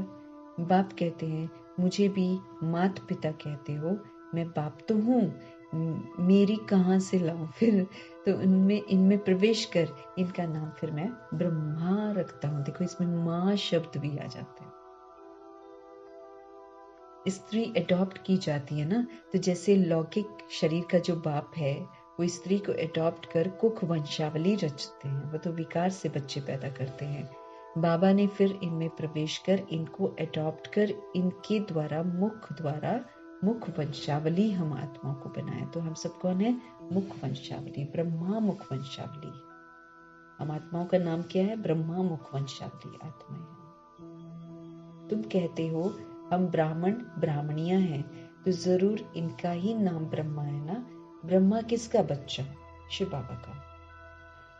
इनको किसने अडॉप्ट किया? बेहद के बाप ने अडॉप्ट किया। दृष्टांत, एग्जाम्पल बड़ा अच्छा है, परंतु जिसकी बुद्धि में बैठा होगा वो समझा सकेंगे। बुद्धि में नहीं होगा तो उनको समझाना आएगा ही नहीं। लौकिक और पारलौकिक बाप तो है ना, शरीर का बाप भी है और शिव पिता परमात्मा आत्मा का बाप है। वो भी स्त्री को अडॉप्ट कर मेरी कहते हैं। ये फिर इनमें प्रवेश कर अडॉप्ट करते हैं। खुद कहते हैं मुझ निराकार को इनका आधार लेना पड़ता है, क्योंकि प्रभु अपने लिए शरीर नहीं लेते हैं। ले लेंगे तो हमारे जैसे बन जाएंगे फिर हमें सुधारेगा कौन? जब सबके सब हो जाएंगे तो फिर सुधारेगा कौन? तो शिव पिता परमात्मा इन चक्करों में नहीं पड़ते हैं। तो नाम भी बदली करता हूँ। दादा लेखराज नहीं रखते, फिर वो विकारी नाम था ना, वो तो शरीर के माँ बाप ने रखा था विकार से पैदा करके, इसलिए वो सारा नाम बदल देते हैं प्रभु। गुलजार दादी का भी, तो गुलजार दादी का नाम शोभा है ना, लेकिन उनका नाम कैसे रखा? प्रभु ने गुलजार रखा, प्रभु ने उनका नाम हृदय मोहिनी रखा, है ना। प्रकाशमणि दादी का भी नाम उन्होंने प्रकाशमणि रखा, प्रकाश फैलाने वाली मणि। तो प्रभु के दिए हुए नाम बड़े खूबसूरत है। एक जानकी दादी का ही जनक रखा, बस बाकियों का तो बदला था प्रभु ने नाम। खुद कहते हैं मुझ निराकार को इनका आधार लेना पड़ता है, तो नाम भी बदली करता हूँ। पूरा उनको चेंज करते हैं ना, क्योंकि धरनी प्योर क्रिएट करते हैं, पुराने पन से उसको मरवाते हैं तब फिर यूज करते हैं। और ब्रह्मा जी भी खास वैसे ही हैं कि दादा लेखराज का पूरा मरते हैं और वाकई पूरा न्यू ब्रह्मा बनते हैं। तो उनका आधार लेना पड़ता है। तो नाम भी बदली करता हूँ। एक ही टाइम पर कितनों के नाम रखे हैं उस समय प्रभु ने। नाम की लिस्ट भी तुम्हारे पास होनी चाहिए। प्रदर्शनी में नाम की लिस्ट भी दिखानी चाहिए कि ऐसे प्रभु ने नाम रखवाए हैं। बाबा ने कैसे एक ही समय नाम रखे। बाबा ने हमको अपना बनाया तो नाम भी प्रभु ने बदलाया, है ना। उनको भृगु ऋषि कहते हैं। जन्म पत्री तो भगवान के पास है ना। हम आत्माओं की जन्म पत्री भगवान के पास है। अब हम नई वाली जन्म पत्री बनाते हैं। अब हम समझ से जन्म पत्री बनाते हैं, है ना। तो जन्म पत्री तो भगवान के पास ही है। वंडरफुल नाम है। अब सभी तो है नहीं, कोई तो आश्चर्यवत भागंती भी हो गया। प्रभु ने नाम तो बहुतों के रखे हैं, लेकिन प्रभु ने बोला कि कई तो फिर नाम रखने के बाद भी भाग गए हैं, है ना। फिर प्रभु ने नाम रखने बंद कर दिए थे। फिर दादी बताती है कि पहले तो नाम की लिस्ट आती थी ऊपर से, फिर उसके बाद जब भागने लगे ना नाम रखने के बाद, सुंदर सुंदर नाम प्रभु ने दिए हैं, तो आश्चर्यवत भागंती हो गए। आज हैं, कल नहीं है। नंबर 1 दुश्मन है ये काम विकार, गंदा सा विकार। प्रभु कहते हैं, और कईयों को ना समझ में नहीं आता ये काम विकार क्या है। काम क्रोध लोभ मोह अहंकार लिखा रहता है ना। बोलते तो गुरुद्वारे में सारे ही हैं, हमें इन चीजों से बचाना, लेकिन शादी ही काम विकार है ये नहीं समझ पाते ना, क्योंकि समझाने वाला कोई नहीं। तो शिव पिता परमात्मा हम आत्मा को समझ देते हैं कि काम होता क्या है। ये तो काम को बोलते हैं, कोई भी कार्य भी करे उसको भी तो काम बोलते हैं, लेकिन काम विकार जो है उसका स्पष्टीकरण तो शिव पिता परमात्मा ने ही आकर किया। उसके बिना तो नहीं जानते थे ना, हम लोग भी नहीं जानते थे। तो नंबर 1 दुश्मन जो है वो ये काम है। ये काम विकार बड़ा तंग करता है।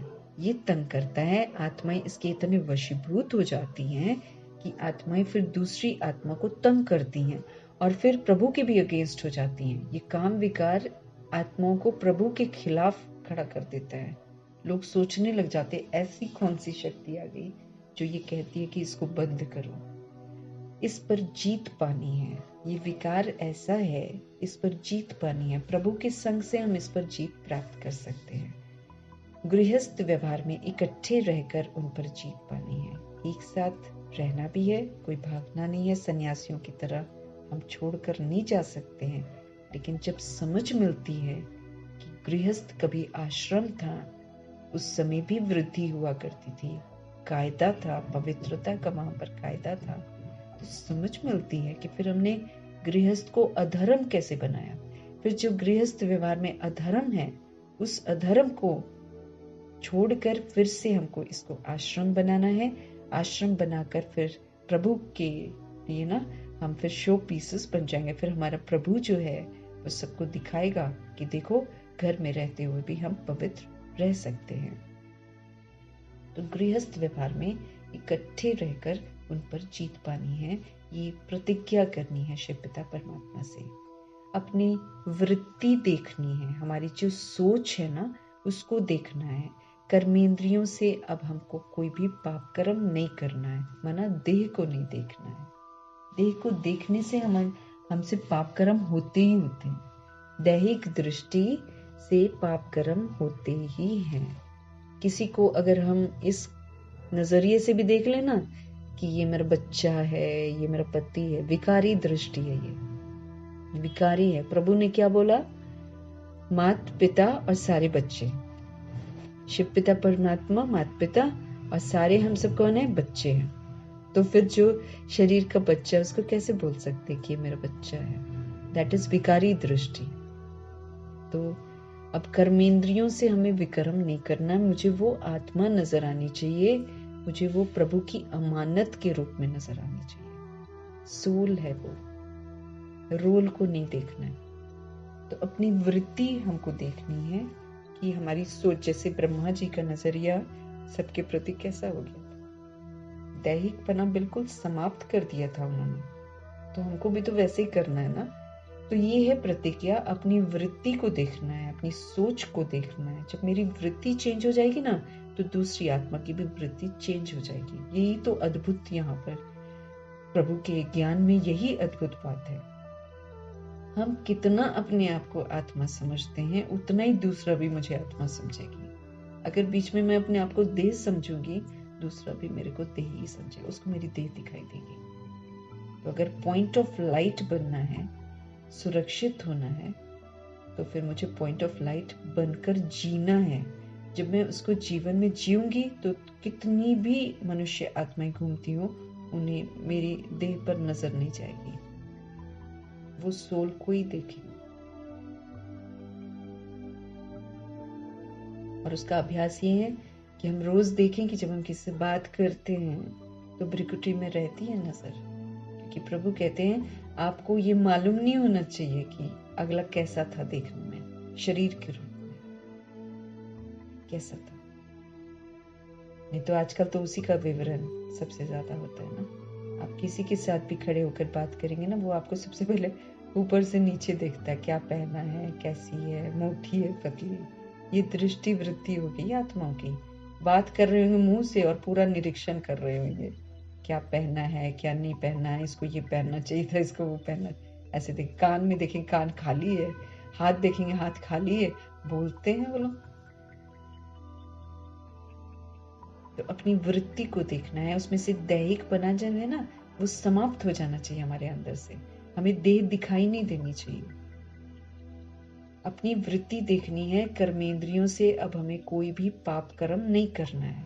तूफान तो सबको आते हैं, डरना नहीं है। तूफान आएंगे, प्रभु कहते हैं शुरू शुरू में ना, तूफान आते हैं। कहीं आकर्षण होगा, कहीं देह आकर्षित करेगी, कहीं कुछ होगा, कुछ न कुछ होगा।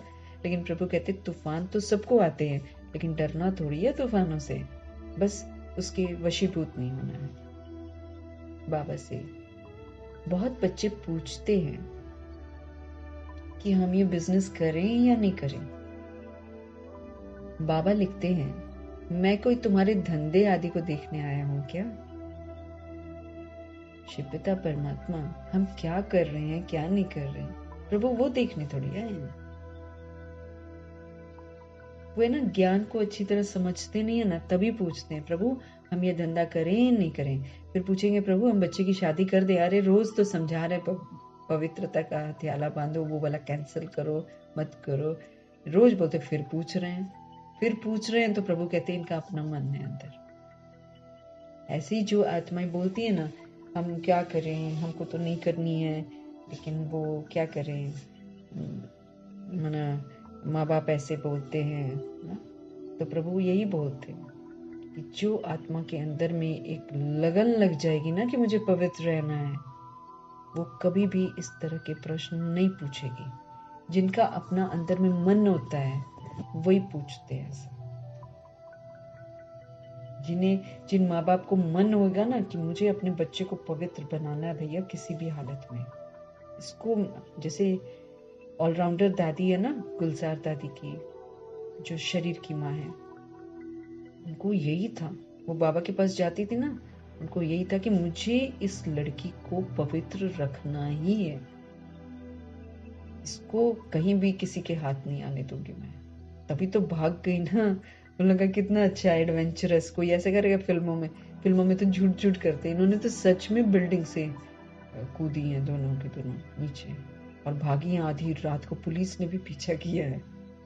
लोगों का एडवेंचरस लाइफ है, लोगों की कैसे कैसे समर्पित हुए है ना। ऑलराउंडर दादी का था कि मुझे इसको पवित्र रखना है। जो पवित्रता की वैल्यू को समझ जाते ना, वो अपने बच्चों को पवित्र रखने के लिए कुछ भी करते।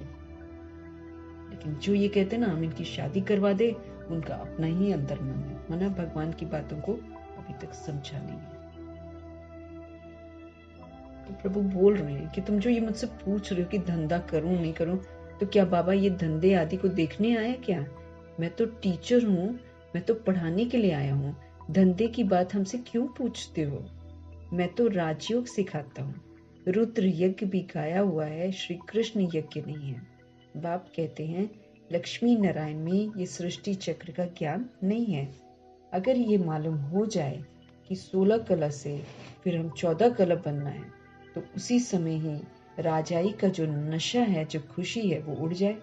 क्योंकि उनको लगे कि अरे कल तो फिर हम गिर जाएंगे नीचे, तो खुशी गायब हो जाएगी ना, इसलिए भूल जाते हैं वो लोग। तो 16 कला से फिर 14 कला बनना है, तो उसी समय ही राजाई का नशा उड़ जाए। वहां तो है ही सदगति, सदगति दाता तो एक है, वही आकर के युक्ति बताते हैं, दूसरा तो कोई बदला भी नहीं सकता। पहले पहले प्रभु कहते हैं ये बात उठाओ कि किसने कहा है काम महाशत्रु है। कौन है ये बोलने वाला कि काम विकार जो है ये आत्मा का महाशत्रु है। ये भी कहते हैं कि विशियस वर्ल्ड होता है और वाइसलेस वर्ल्ड भी होता है। विशियस जहाँ विकार है, वाइसलेस जहाँ विकार का नाम निशान नहीं है। भारत में ही तो रावण को जलाते रहते हैं, सतयुग में थोड़ी जलाएंगे किसी को। अगर ये कहते हैं कि अनादि है, इटर्नल है ये ड्रामा, तो सतयुग में भी था ना, फिर तो सब जगह दुखी दुख होगा। अगर कहें कि अनादि है रावण, तो फिर सतयुग में भी प्रभु कहते फिर तो वो होता, फिर तो वहां भी दुखी दुख होता, फिर स्वर्ग उसको थोड़ी कह सकते। ये बातें प्रभु कहते हैं समझानी है।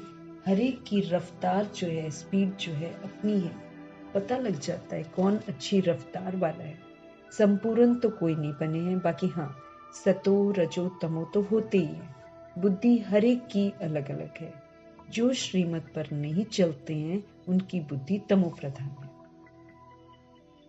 अगर हम श्रीमत पर नहीं चलते हैं प्रभु की, तब हमारी बुद्धि जो है वो तमो प्रधान कहलाएगी। अपने को इंश्योर अगर हम नहीं करेंगे प्रभु के सामने, तो फिर भविष्य 21 जन्मों के लिए कैसे मिलेगा। इंश्योर करना मतलब बुद्धि से तन मन धन संबंध संपर्क सब प्रभु के हवाले, ये प्रभु की अमानत है। जहां कहीं भी हम रह रहे हो, बुद्धि से हम प्रभु को समर्पित कर देते हैं, तो मना हम इंश्योर कर देते। फिर बुद्धि से एक बार कर दिया तो फिर प्रभु के डायरेक्शन के प्रमाण उसको यूज करेंगे, अपनी मर्जी से नहीं यूज करेंगे। तब समझो कि मैंने इंश्योर कर लिया अपने आप को। जो इंश्योर करते हैं उन्हें फिर भविष्य में 21 जन्मों के लिए मिलता है। मरना तो है ही, तो क्यों ना इंश्योर कर देना चाहिए। सब कुछ उनका है तो परवरिश भी तो वही करेंगे ना। भल कोई सब कुछ देते भी हैं परंतु सर्विस नहीं करते हैं।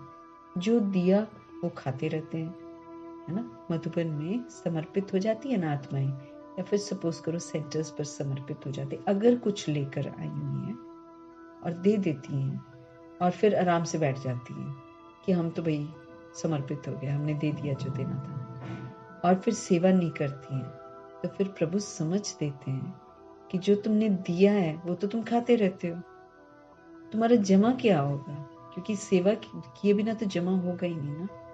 तो खाए जा रहे हैं बैठकर आराम से, तो प्रभु कहते कुछ भी जमा नहीं किया। सेवा का कोई सबूत चाहिए ना। देखा जाता है कि कौन पंडे बनकर आते हैं, माना गाइड करते हैं ना। नए बीके भी आपस में सेंटर चलाते हैं, उनको भी आफरीन दी जाती है, माना शाबाशी दी जाती है। ये तो बाबा कहे ये नॉलेज तो बड़ी इजी है।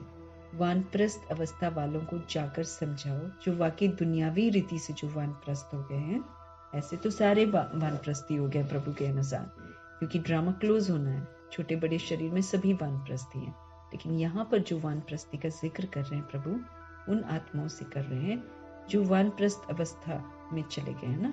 60, 70, 80 का जो हो जाता है दुनियावी रीति से जो समझती हैं आत्माएं, वो वानप्रस्थ अवस्था वालों को जाकर प्रभु कहते समझाओ, जो दुनिया में है वानप्रस्थ, है ना।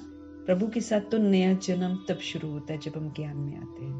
तो इधर का तो डिफरेंट टाइप ऑफ वानप्रस्थी है कि हमको आवाज से परे की दुनिया में जाना है। लेकिन दुनिया की रीति से जो देखते हैं तो वो लोग फिर 60 इयर्स के बाद अपना सारा जो काम धंधा धोरी वो बच्चों को सौंप देते हैं, बोलते भैया अब तुम लोग संभालो, और खुद वो भजन बंदगी करते हैं। वो वाले वानप्रस्थी की बात प्रभु कर रहे हैं कि वानप्रस्थ अवस्था वालों को जाकर समझाओ वानप्रस्थ अवस्था एक्चुअली होती कब है। बाप ही तो गाइड बनकर सबको ले जाएंगे। अभी है हमारी वानप्रस्थ अवस्था, वाणी से परे जाने की अवस्था, सृष्टि परिवर्तन होने का समय है। सभी को वापस घर जाना है, आवाज से परे की दुनिया में। उसको बोलते हैं वानप्रस्थ अवस्था।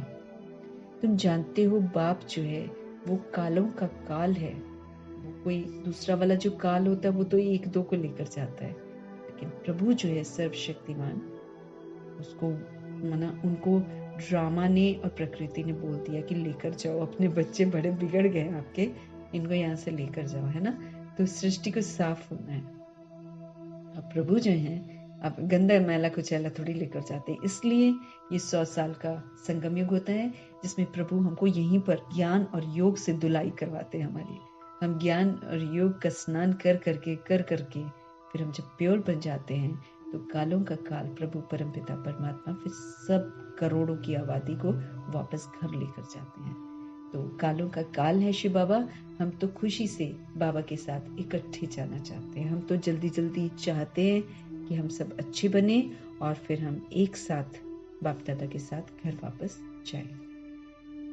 पहले पहले तो मुख्य बात ये उठाओ कि गीता का भगवान कौन है, जिसने ये रचना रची। कैसे प्रभु रचना रचते हैं? लोग तो गंदी वाली सृष्टि की रचना को कहते थे भगवान ने रची हुई। भगवान तो गंदी सृष्टि में आकर अच्छी वाली रचना रचते हैं। लक्ष्मी नारायण को राजयोग किसने सिखाया? उनकी भी राजधानी स्थापन हो रही है और कोई राजधानी स्थापन करने वाला इस दुनिया में नहीं है। बाप ही आकर राजधानी स्थापन करने आते हैं। 2500 वर्ष की राजधानी स्थापन करते हैं प्रभु। सब पतितों को पावन बनाते हैं। ये है ही विशियस वर्ल्ड। ये विश्व से भरा हुआ है, विकारों का विश्व जो है ना चारों तरफ है। और वो प्रभु जो बनाते हैं वो वॉइसलेस वर्ल्ड है। इसलिए मुझे सारा विश्व जो मेरे अंदर है उसको यहाँ पर प्रभु की याद से खत्म करना है। विष का एक बूंद भी कितना खतरनाक होता है। अगर जहर की एक बूंद भी पड़ जाए तो पूरे पानी को जहरीला कर सकती है, इतना उसका होता है। तो एक बूंद भी हमारे अंदर किसी तरीके का विष नहीं होना चाहिए, विकार नहीं होना चाहिए, नहीं तो वो पूरा का पूरा विषैला बना देगा। दोनों में नंबरवार मर्तबे हैं। जो श्रीमत पर चलने वाले होंगे उनकी बुद्धि में ही प्रभु की बातें बैठ सकती हैं, नहीं तो बैठती नहीं है, समझ में नहीं आता ना, वो फिर अलबेले रह जाते हैं। तो प्रभु समझते रहे कि ये है विशियस वर्ल्ड और वो है वॉइसलेस वर्ल्ड। दोनों में नंबरवार मर्तबे हैं, है ना। हाई लेवल के, फिर उससे कम, फिर उससे कम, इससे कम, ऐसे ना।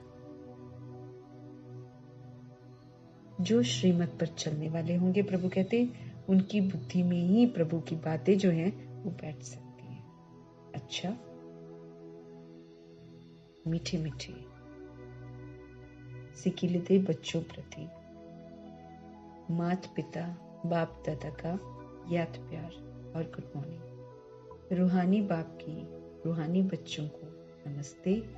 हम रूहानी बच्चों की भी रूहानी बाप को हम आत्माओं का बुद्धि का ताला खोलने के लिए तहे दिल से धन्यवाद और प्यार भरी स्नेह भरी नमस्ते।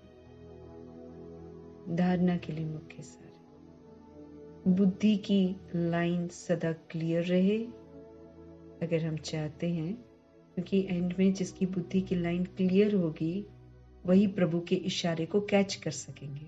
प्रभु सटल इशारा देंगे कि चलो सटल। तो बुद्धि की लाइन सदा हमारी क्लियर रहे, इसके लिए प्रभु कहते हैं देही अभिमानी होकर रहना, क्योंकि जब बॉडी कॉन्शियसनेस को हटा देंगे तब मेरी लाइन प्रभु के साथ क्लियर रहेगी। देह का अभिमान होगा तो हमारी बुद्धि की लाइन कभी भी क्लियर नहीं रहेगी, डिस्टर्बेंस रहेगी उसके अंदर। सच्ची कमाई में माया किसी प्रकार से घाटा न डाल दे, ये बड़ी संभाल करनी है। हम सच्ची कमाई प्रभु के डायरेक्शन पर चलकर कर रहे हैं। प्रभु कहते हैं इसमें माया किसी भी प्रकार से हमको नुकसान न पहुंचा जाए। इसकी संभाल जरूर करनी है। अपनी कर्म इंद्रियां जो है ना, आंख कान मुख वगैरह, इनसे अब हमें कोई भी पाप कर्म नहीं करना है, माना इनको प्रभु के डायरेक्शन के अनुसार ही चलाना।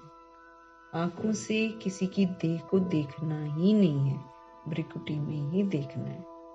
कानों से किसी की देह की बातें सुननी ही नहीं है। अभिमान और अपमान से अपने आप को मुक्त करना है। मुख से सात्विक के अतिरिक्त कोई चीज अंदर जाए ना, इसका अटेंशन रखना है।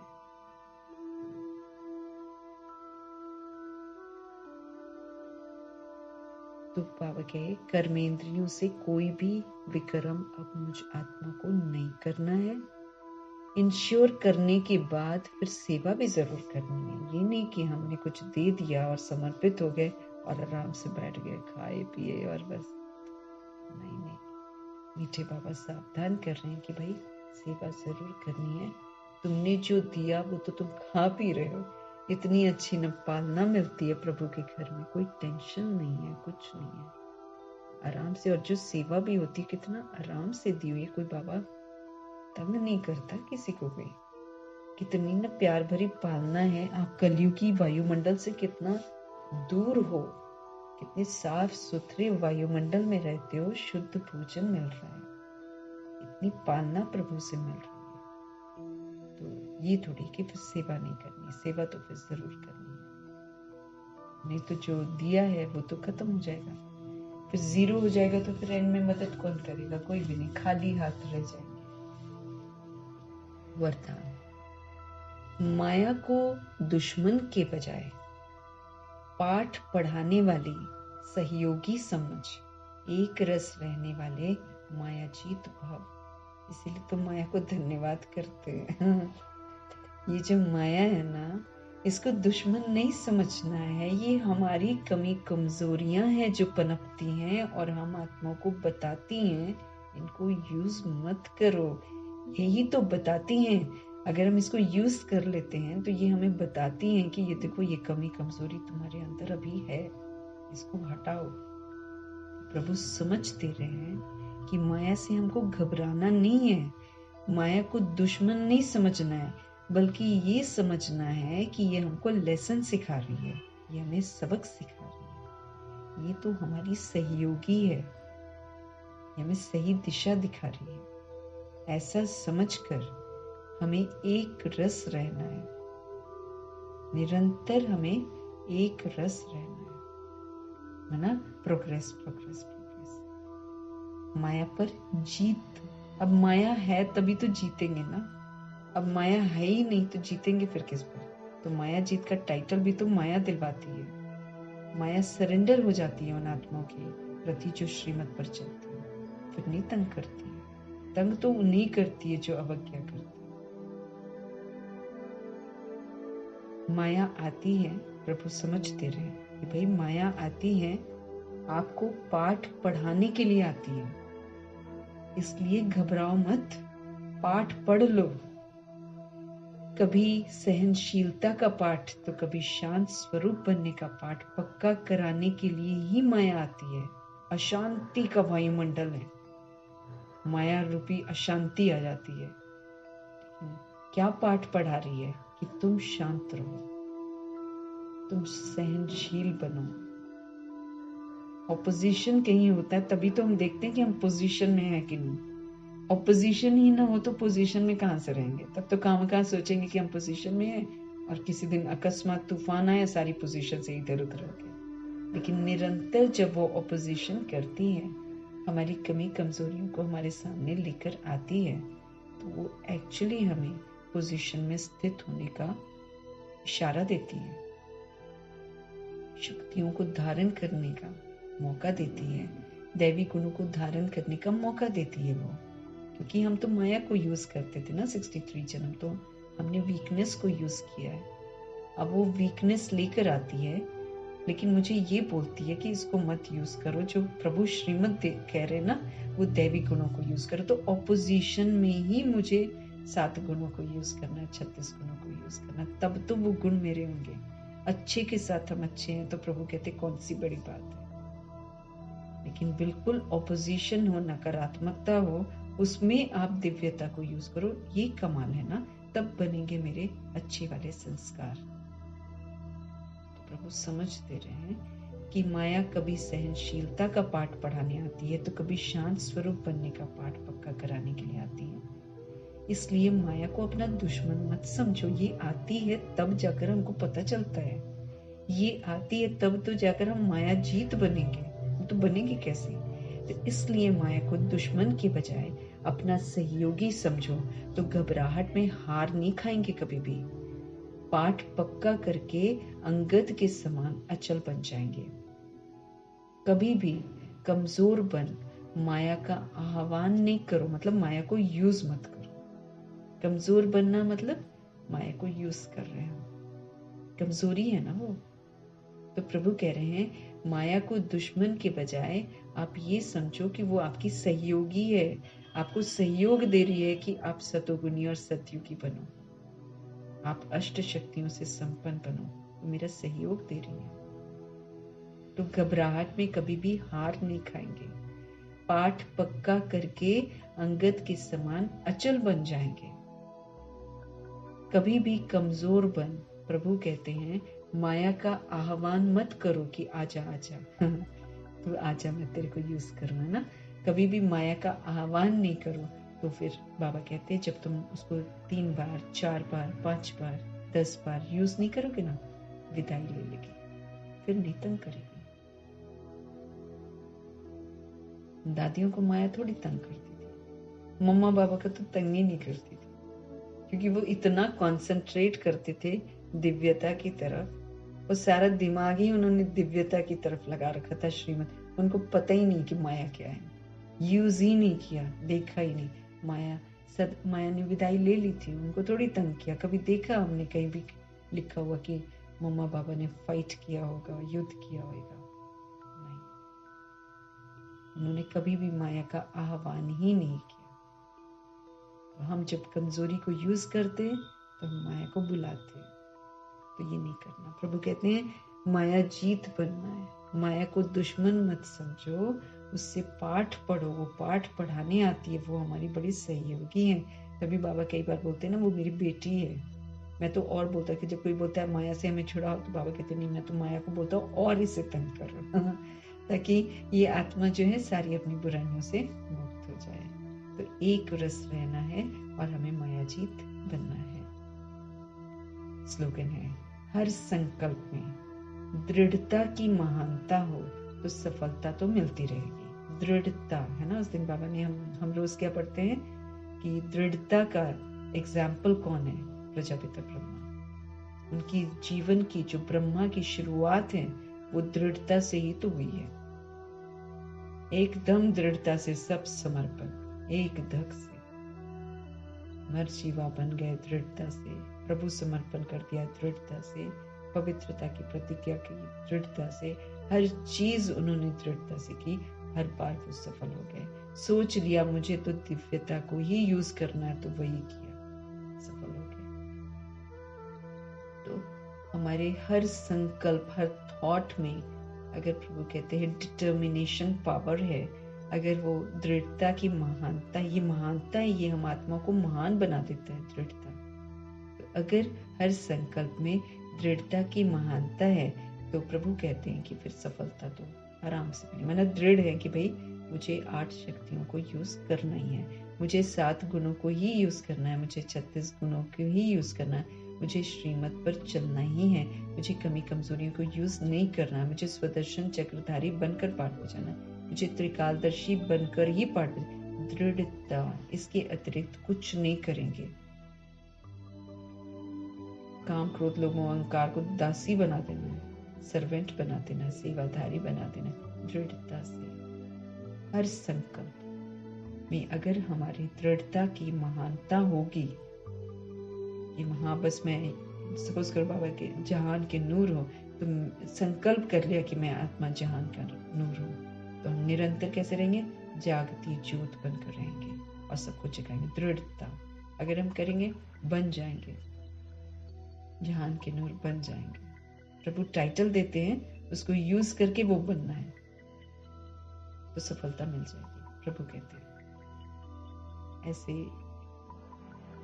मीठे मीठे से, प्यारे प्यारे से, सुंदर सुंदर से शिव पिता परमात्मा का तहे दिल से धन्यवाद। उनकी शिक्षाओं के लिए, उनके एक एक बोल के लिए तहे दिल से धन्यवाद। उनकी समझाने के लिए, उनके हमारे मन में उठने वाले प्रश्नों का जवाब देने की जादूगरी दिखाने के लिए तहे दिल से धन्यवाद। हमारी इतनी प्यार भरी पालना करने के लिए तहे दिल से धन्यवाद। सब कुछ के लिए, एक एक बोल के लिए धन्यवाद। ब्रह्मा माँ का धन्यवाद, जिनके माध्यम से प्रभु से मिल रहे हैं, प्रभु से सुन रहे हैं। ऐसी ऊंची हस्ती प्रजापिता ब्रह्मा का तहे दिल से धन्यवाद। व्यक्त ब्रह्मा और अव्यक्त ब्रह्मा, अव्यक्त ब्रह्मा परफेक्ट बनकर आह्वान कर रहे हैं हम आत्मा का, आ जाओ आ जाओ। तो दोनों ही जो व्यक्त और अव्यक्त ब्रह्मा है, उनका तहे दिल से धन्यवाद। मातेश्वरी जी का धन्यवाद। हंसी का पाठ पक्का कराना सिखाती हैं महात्माओं को, एकदम प्रभु में निश्चय बुद्धि होकर चलना सिखाती हैं मातेश्वरी, उनका तहे दिल से धन्यवाद। दादियों का बहुत बहुत धन्यवाद, उन्होंने भी कितना वंडरफुल पाठ, इतना लंबा बजाया। न जाने तरह तरह की परीक्षाएं आई होंगी, तरह तरह की आत्माएं जो उनके इर्द गिर्द थी, उनके बीच में रहते हुए उन्होंने अद्भुत पाठ बजाया और हम आत्माओं को भी शिक्षा दी कि कैसे प्रभु की श्रीमत पर चलकर परफेक्ट बनना है, कैसे देह से उपराम हो जाना है ना। तो ऐसी दादियों का भी तहे दिल से धन्यवाद। एडवांस पार्टी की आत्माएं जो आराम से कृष्णपुरी तैयार करके बैठी हैं कृष्ण की आत्मा को लाने के लिए, और हम आत्माओं का इंतजार कर रही हैं, ऐसी एडवांस पार्टी की सभी आत्माओं का धन्यवाद।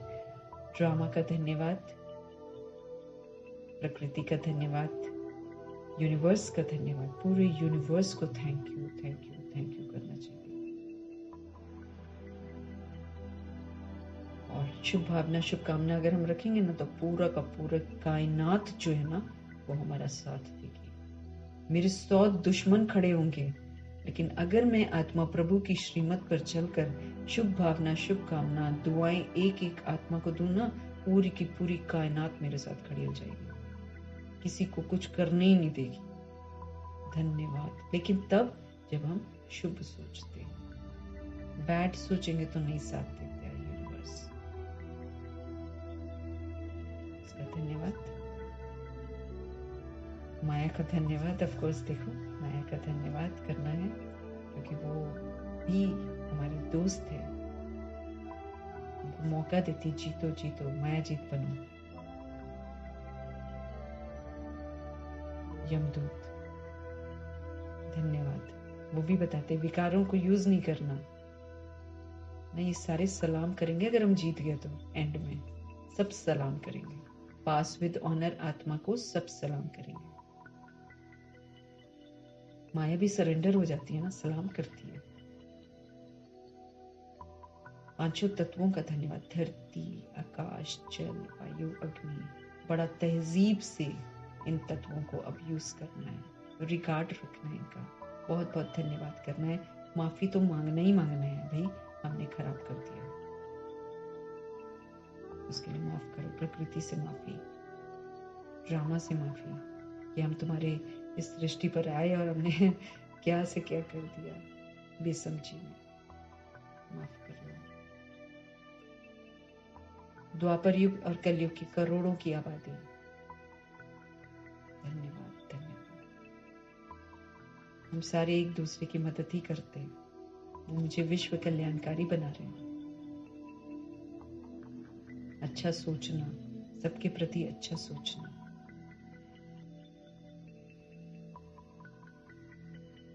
साधन जितने भी उपलब्ध है, बहुत बहुत धन्यवाद। ये पता नहीं कैसी कैसी ऐप निकली, टेलीग्राम ऐप धन्यवाद धन्यवाद। कहाँ कुछ आता था, कुछ भी नहीं आता था, कैसे कैसे रास्ता बनाता है प्रभु। कल पहले भी हमने किया, धन्यवाद। साधनों का जो साधन बना रहे हैं, बहुत बहुत धन्यवाद। आत्माओं का बहुत बहुत धन्यवाद। अन्य कितनी आत्माएं जो हमारी मददगार बनती हैं, खाना कहाँ से आ रहा है, पानी कहाँ से आ रहा है, खिचड़ा कर रखा है हमने। पानी प्यूरिफाई कैसे हो रहा है, कैसे आ रहा है, कैसे वो आत्माएं कभी कभी बीच में पानी बंद करती हैं, कैसे वो क्लीन करती हैं, कैसे वो क्या करती हैं, खुदा जाने। लेकिन आ रहा है आराम से हमारे पास। आत्मा का धन्यवाद। भले सब पाप आत्मा बन गए हैं, सब विस्मृत हो गए हैं, लेकिन फिर भी जब तक प्रभु उनके थ्रू करवा रहे हैं, धन्यवाद। सभी आत्माओं का धन्यवाद। शरीर रूपी इंस्ट्रूमेंट का धन्यवाद। इसकी बदौलत हम सब कुछ करेंगे।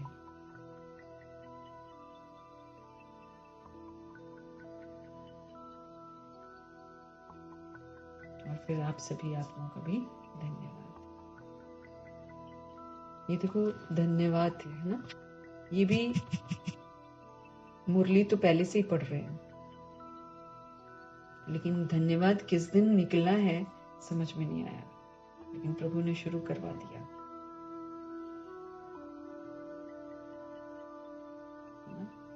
पहले भी तो मुरली पढ़ते थे, डायरेक्ट भी जाकर, जहाँ पढ़ाई है मुरली, जहाँ पढ़ी है मुरली, पढ़ाई नहीं है, पढ़ी है जहाँ पर, वहाँ पर पढ़ते ही थे। तो ऐसे थोड़ी धन्यवाद करते थे, कुदरती प्रभु करवाता है, समझाता है, ये करो, हिसाब किताब चुप करो, अपने धन्यवाद करो, यूज किया है तुमने, धन्यवाद करो आप सबका। साथ में रहने वाली आत्माओं का धन्यवाद। ये छूट गया। ये जो ग्रह है ना, नवग्रह जिसे बोलते हैं ना, बुध है, शनि है, राहु है, सबका भैया धन्यवाद। ये भी ग्रहचारी तब लगती है जब हम श्रीमत के विपरीत जाते हैं। ये प्रभु के साथी हैं।